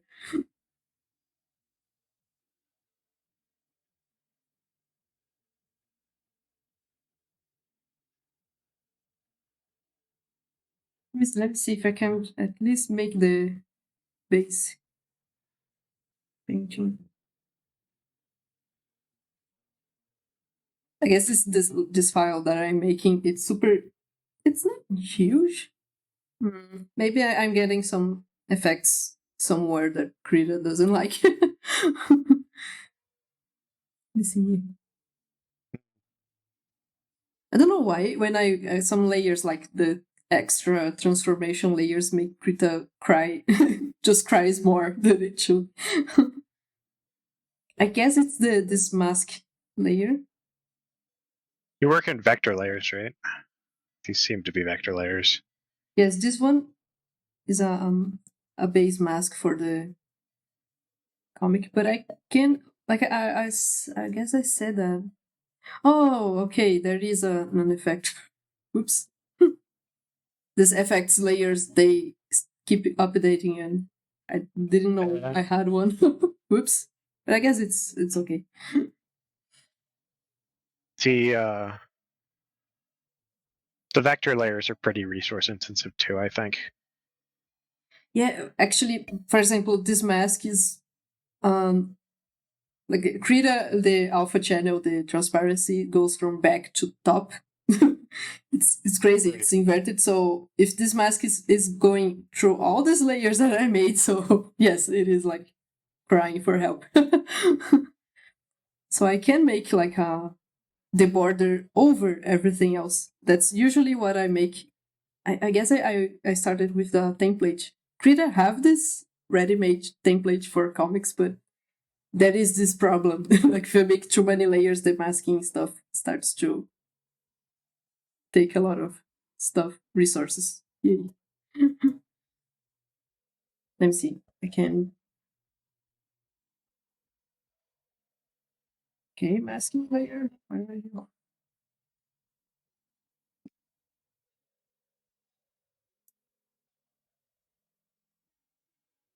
I'm guessing that like there's not like much GPU acceleration in this, so I assume this would get pretty CPU intensive pretty quickly. Yes, there was a commission I made. The commission for the custom controller that JDude asked. The file was so big that Krita was like really having a hard time. I couldn't even record, like, make the recording of the process because, okay, my computer will die if I do that. So let me see if I can make this work. Delete this guy. And then...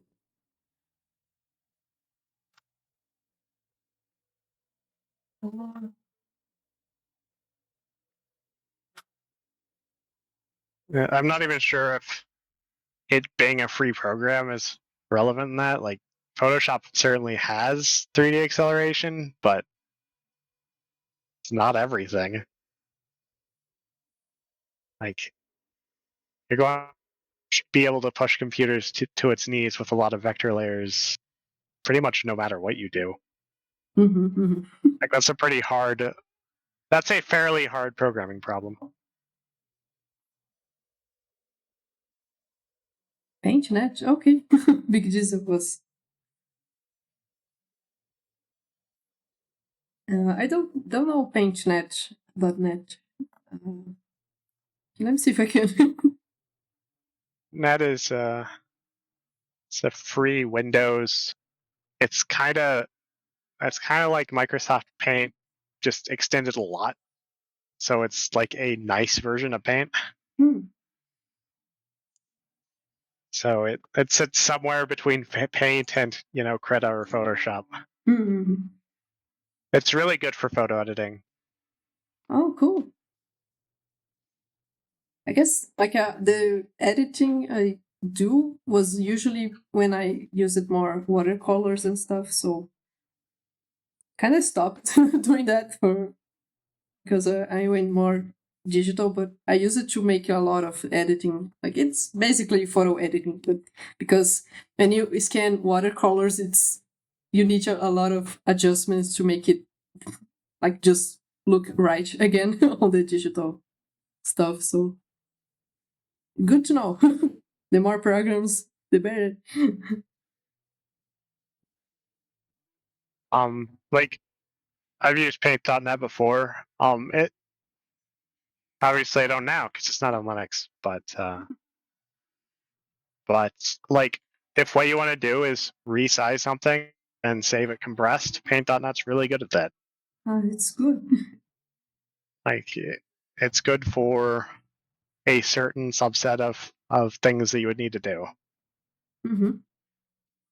I like to know like all this more simple programs because since I used to make like workshops with students and stuff, so other colleagues that asking me for tips on how to make workshops with their students, they know less about the program, so it's always good to have, oh, look at this, there is this free program that you can make simple stuff and it's free and easy. And so I always like like to know all the programs that are around just because like people can really benefit from them and stuff. And like if a tool, like if there's a tool that does the job you want well and nothing else, that's probably the best tool for you a lot of the time. Yes. Like there's this program I really like to use on my iPad that is Rough Animator.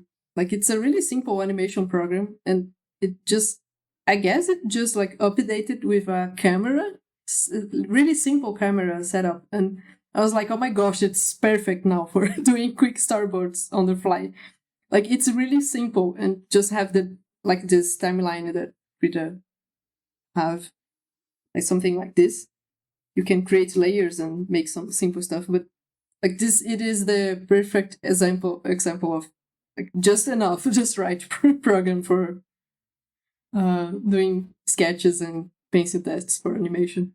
It's not free, but it's really cheap, so it's cool. But it's really cool. So you were trying like making something really big, right? I guess I can make one layer for the colors of these guys. Let's see.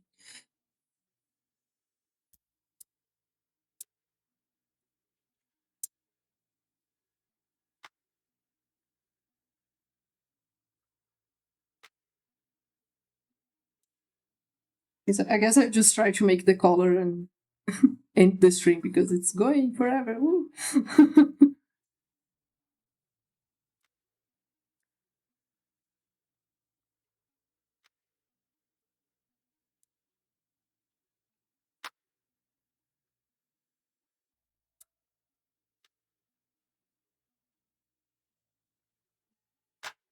Yes, like I wish there was so you can make this kind of stuff I'm doing now automated on Krita. Like you select the outside region of the drawing and then invert the selection and make the selection one Do they have pixel. scripting?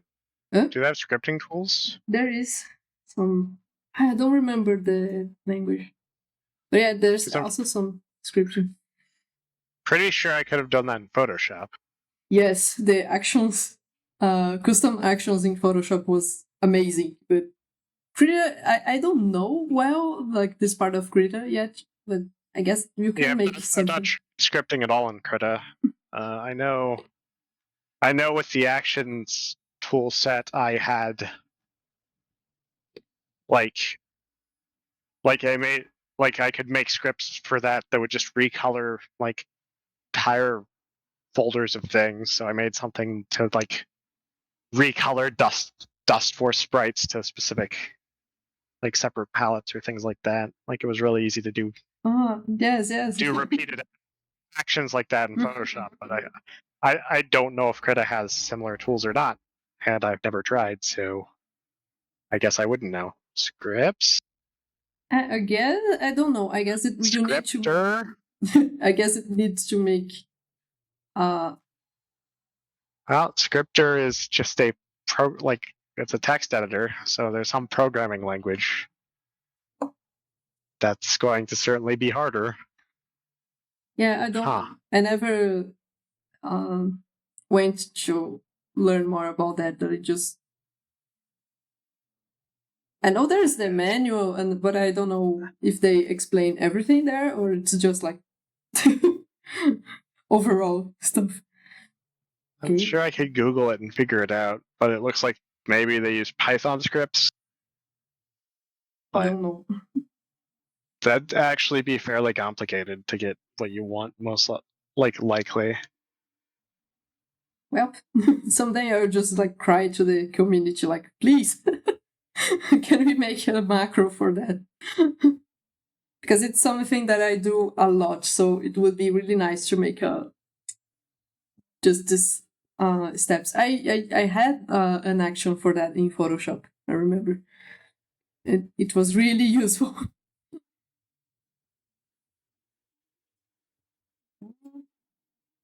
Which tool was?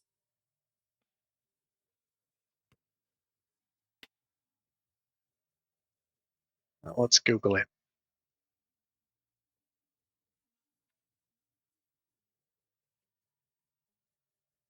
Yep, Python scripting. Oh boy. Yes, I cried too because Blender have Python as well. Like, why? I only knew like C#, nothing else. Python's not hard to learn. It's not going to be optimum because you'll actually have to be doing programming. Mm-hmm. And so you're going to have to learn what their API is. And so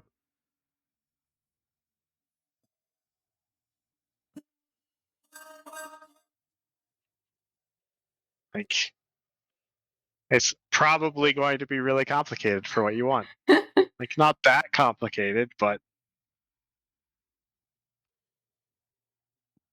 yeah, it's all right. People already see me doing that over and over. huh. I guess if I like just go, I need to actually post some stuff on the forums for Krita, the community, and just if I just say like, please, someone make this automation. Like there is some really cool scripts already. Like I need to grab one I had because I updated my Windows and I didn't get all the scripts back, but there was one script that made the floating menu when you go on like full screen and you have this menu here. It was really cool. It's I don't remember. It's actually was Canvas Buddy, something like that, and like really cool plugin and So script. my menus are really very strange because I have a special like Linux plugin on my menus. Really just trying to get a screenshot of it. Ooh, cool. But I like have a HUD that I can type into. What the heck is my print screen button on this computer?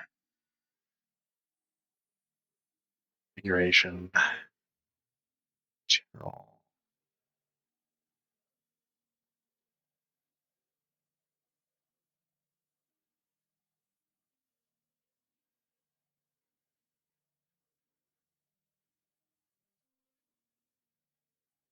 I don't know how to make a screenshot of it. I'll just Google it.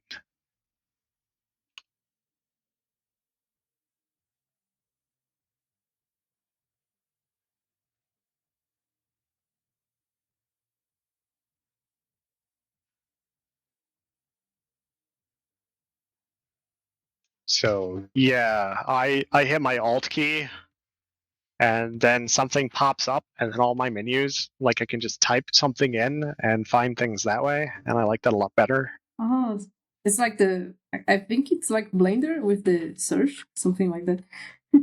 Yeah, Blender might have a built-in search. I would have to look. Like I think it's really cool. Yeah, when you press like spacebar, I guess. I don't remember. They changed the thing. I'm in some animation things, so spacebar has something to do with animation. But it's nice to like you just search. Like I need this function and you search for it. Blender doesn't actually use, so my HUD doesn't work there. No. But it does work in Krita, and it works in a lot of other stuff. Oh, interesting. But yeah, I use it because like I really just wanted to search the menus. I got used to that from OS 10. They have a search field in their help menu, so if I don't know where anything's located there, I literally just go to the help menu and then type what I want, and then it shows me where it is in the menus, and then I can hit enter on it. That's cool. I wish all computers did that. I wish Linux supported it better than it does. I wish it wasn't a complete pain in the ass to get the HUD system working. I wish I didn't have to disable my menus being visible to do so. Oh no, the workarounds that. Yeah, it's really a pain. So, like, my menu is... I can have my menus just in a button, so I can still go to my menus, but I have to actually click on a button on my title bar, and then file, edit, view, help is a drop-down menu off of that. But I just use the HUD most of the time, so it's not a huge deal. But I wish I could just have a normal menu and use the HUD. Yes, it would be perfect. Like, I guess it is like Blender. I don't know, but later you can check that. Really like this way, like with Blender, you just type stuff because I don't remember like because I use different programs. It's really cool to have like you can just search if you know the name of the stuff you want. Well, and stuff like Krita, there's just like 7 million image options, and sometimes I just want to invert colors, and I don't want to know where the fuck invert colors is in their menus. Like, why is everything so hard to find sometimes? Yes. I mean, I guess it's not bad there, it's in filters, but no, yeah, there's this like UI. It was really confusing. UI discussion and stuff. Photoshop and everything. Just where in the 300,000 menus any specific feature is going to be. Yes, the Photoshop. I guess Photoshop and After Effects. Oh no, After Effects had a menu like that, if I remember. Like After Effects is like Photoshop. You have a bunch of stuff, but you can like search. Yes, there was. I don't remember if it was like all the menus or if it was just the effects, but it had a search input, so it was really really handy. Like you don't need to go through the whole list of things to get the chroma key effect and stuff, and you could like save presets, and it helps. It helps a lot.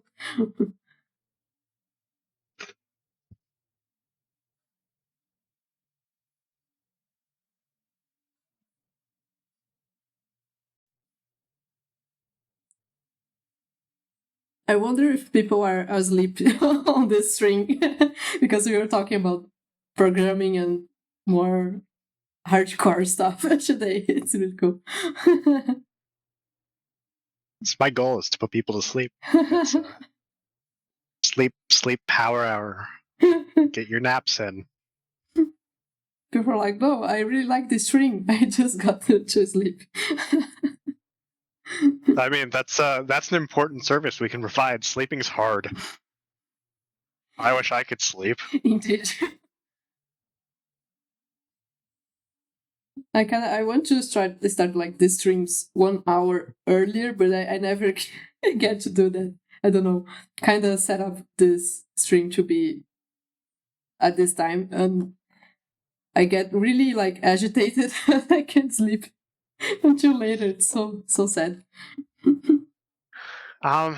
Yeah, it's But it's really cool. bad. Don't stay up late. Don't stay up late programming. That's the worst decision you can ever make. Oh, the music stopped. I don't know why the music isn't looping.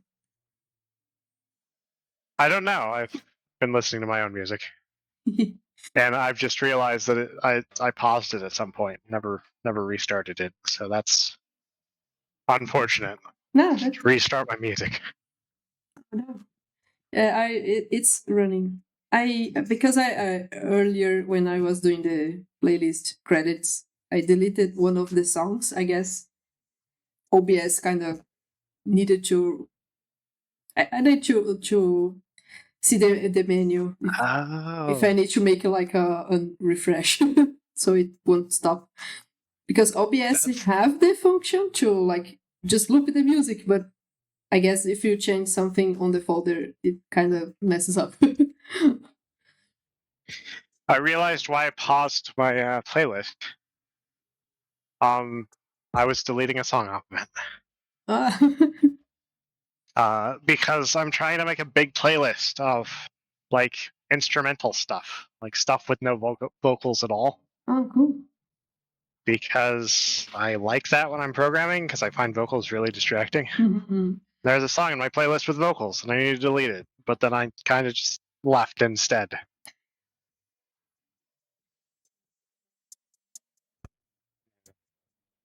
Yeah.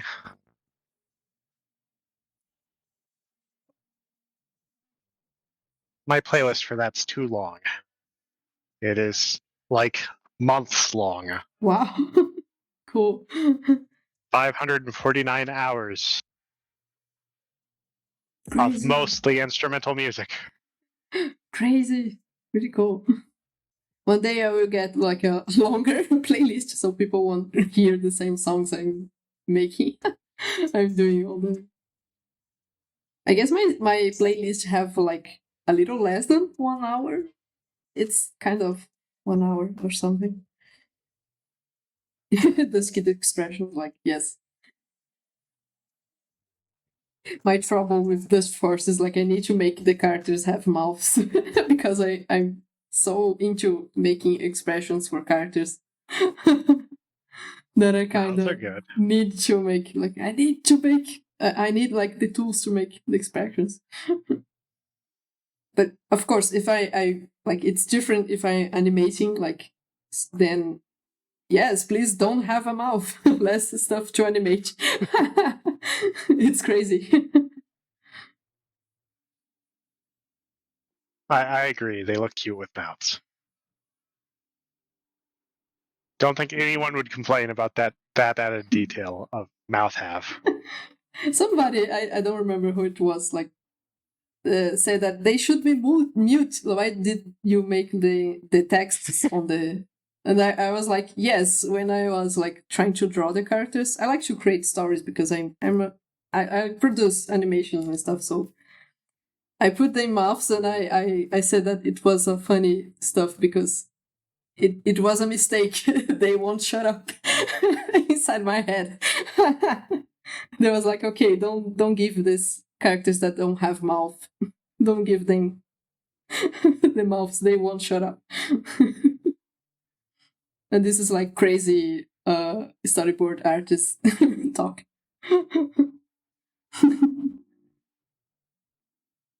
But because like in animation and comic books, you have a lot of like silent characters and stuff, so it isn't like uncommon. So don't give them mouths. Don't do that. If you are like doing text or script or whatever.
1,000 years of silence, yes. Just think if they didn't have the curse of silence. Every time Dustforce was on scene, it'd just be loud vacuum noises the entire time. Yes. Luckily, the silence has turned off his loud vacuum noises. They are in space. Oh no, plot twist.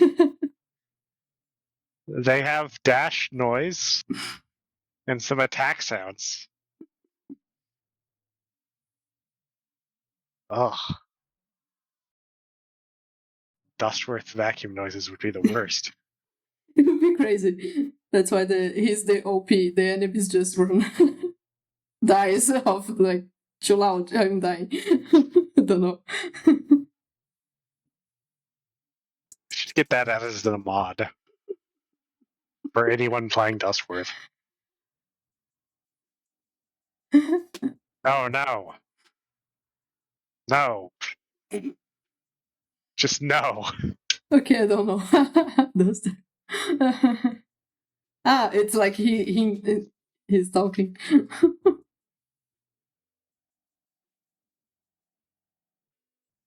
Okay, too many parallel lines here. I'm not so happy about that, but okay. Just keep at it.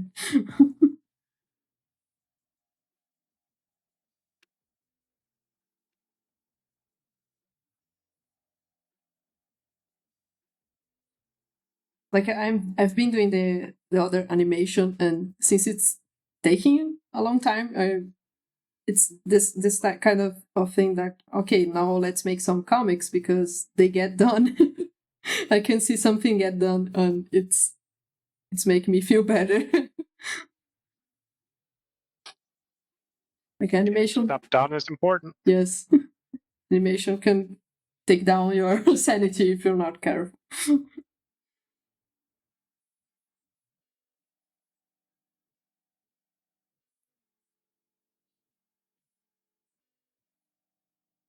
Just treat the animation like it's 30 arts, because it is. Because it is, yes.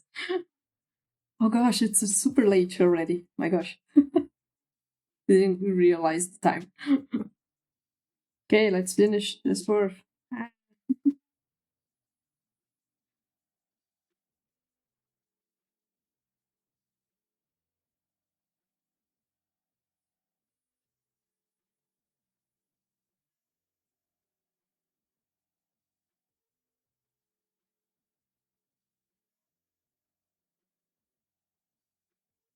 Yes, I like to draw this like backpack straps on the dwarf, because on the original sprites the vacuum is just like attached to his back, and I think it's wrong, so I just made this. I always make this drawing. You don't want to just have a vacuum attached to your spine, and that's cruel.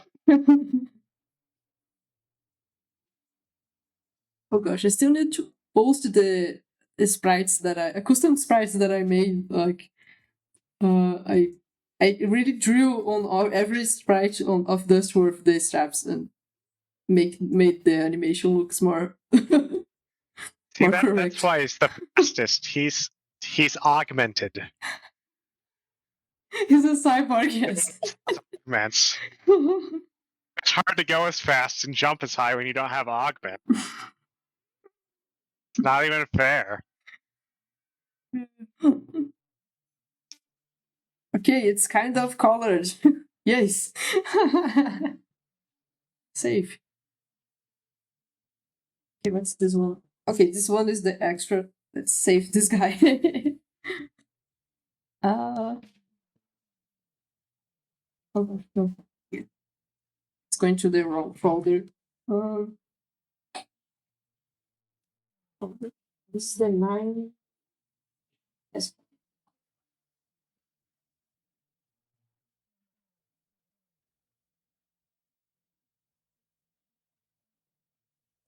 Wow, almost 3 hours. My gosh. Sorry, Fireball. I just took a lot of your time. My gosh. I mean, I'm having fun. Yes, it's super cool to talk about projects and stuff. I really enjoy it. He's a cyborg. It's really. I need to draw it later. This for cyborg. Oh my gosh. So yeah, we actually today we made like more sketches, but I kind of this file I deleted them because of the layer counts, but okay. So yeah, I just like need to finish this one and maybe the extras, but I don't know yet. And gosh, tomorrow is October already. Yeah. Oh boy. So I was thinking like about making an announcement. Let's see. I'm tomorrow. Really wish. I really want to try streaming like the other game that I really want to make more arts. Like and start live streaming. Like let's see if I can open the. This really dumb animation. Like so, if you like a hatching time, just Oh boy, come over tomorrow, and I won't make animations yet. I guess I will expand the idea of the other art I posted, like that is the characters with another character's clothing, like the one that I made, like this kid dressed like Hatch Kid and vice versa and stuff. And yeah, so it will be earlier. I'll try to make like don't know the time, like it will be like the color, please. 3 p.m. my time. Yeah, different time zone.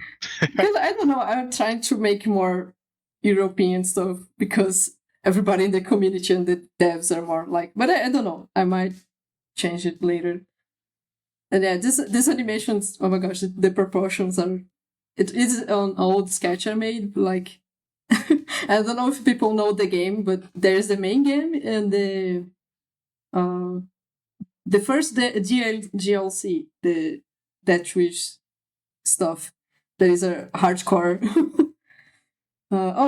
Diesel. Okay, so tomorrow I want to make a live stream for a hatching time, like drawing more stuff. Not animation yet, but drawing some fan arts, like this time. I don't know the time zone. And this animation is about the my experience with the Death Wish animation, Death Wish mode. Like, let's see if it's played. Normal game, Death Wish. It's not easy. So yeah, I actually had the achievements for completing that stuff. So yeah, kind of traumatized by that. But it was fun. I need to play the stuff they added after the game was released because I've not played it since launch. Oh, Jesus, did you play like all the like difficulty levels? It's like Death Wish is like the same levels. Yeah, Death Wish wasn't there when I played, so it's like the same levels, but they created a 3D bullet hell on this game. Like it is insane. Like you get the same levels but as extra challenges, and you get more really cool items. Like I actually made 2 joke animations about that. Like I got so many dresses for the character that the text that appears on the characters look at her wardrobe, and it says that their wardrobe is empty, and then I was like, no, it's not. I have like a lot of clothing because of the achievements for the Death Wish. Yes. So I got the achievement, so it was because Dustforce made me tough. I just tried to make the challenge. So yeah, crazy. And this is like just this joke animation. Like main game, Death Wish, like 2 different mindsets. The only thing I know about the Death Wish DLC is that it provided us with peace and tranquility. Yes, with the smokey face too. So yeah, if people like the game, just subscribe. No, I'm kidding. Just come up tomorrow. I will start the streaming. So just trying to get people to come to the stream, so I won't be streaming alone with Danny Raldo. But yeah, I guess that's with the stream today. We had a really cool co-host, Fireball, to talk about crazy coding stuff and hardcore stuff and cool projects. So yeah. Thank you everybody. And thank you Fireball. I wasn't thinking that someone would help me on this stream. Yep. Not a problem. Thanks for having me. Thank you so much for your time. It was really fun. Get to know people and someone that actually speaks English. It's funny. Take care, guys. So that's the comic for now. I'll make Good night, everyone. Finish it touches later. So okay, let's play the credits. So always forget it. So yeah, guys, thank you so much. Take care, and tomorrow, pay attention to my Twitter. There will be another live stream. So bye bye.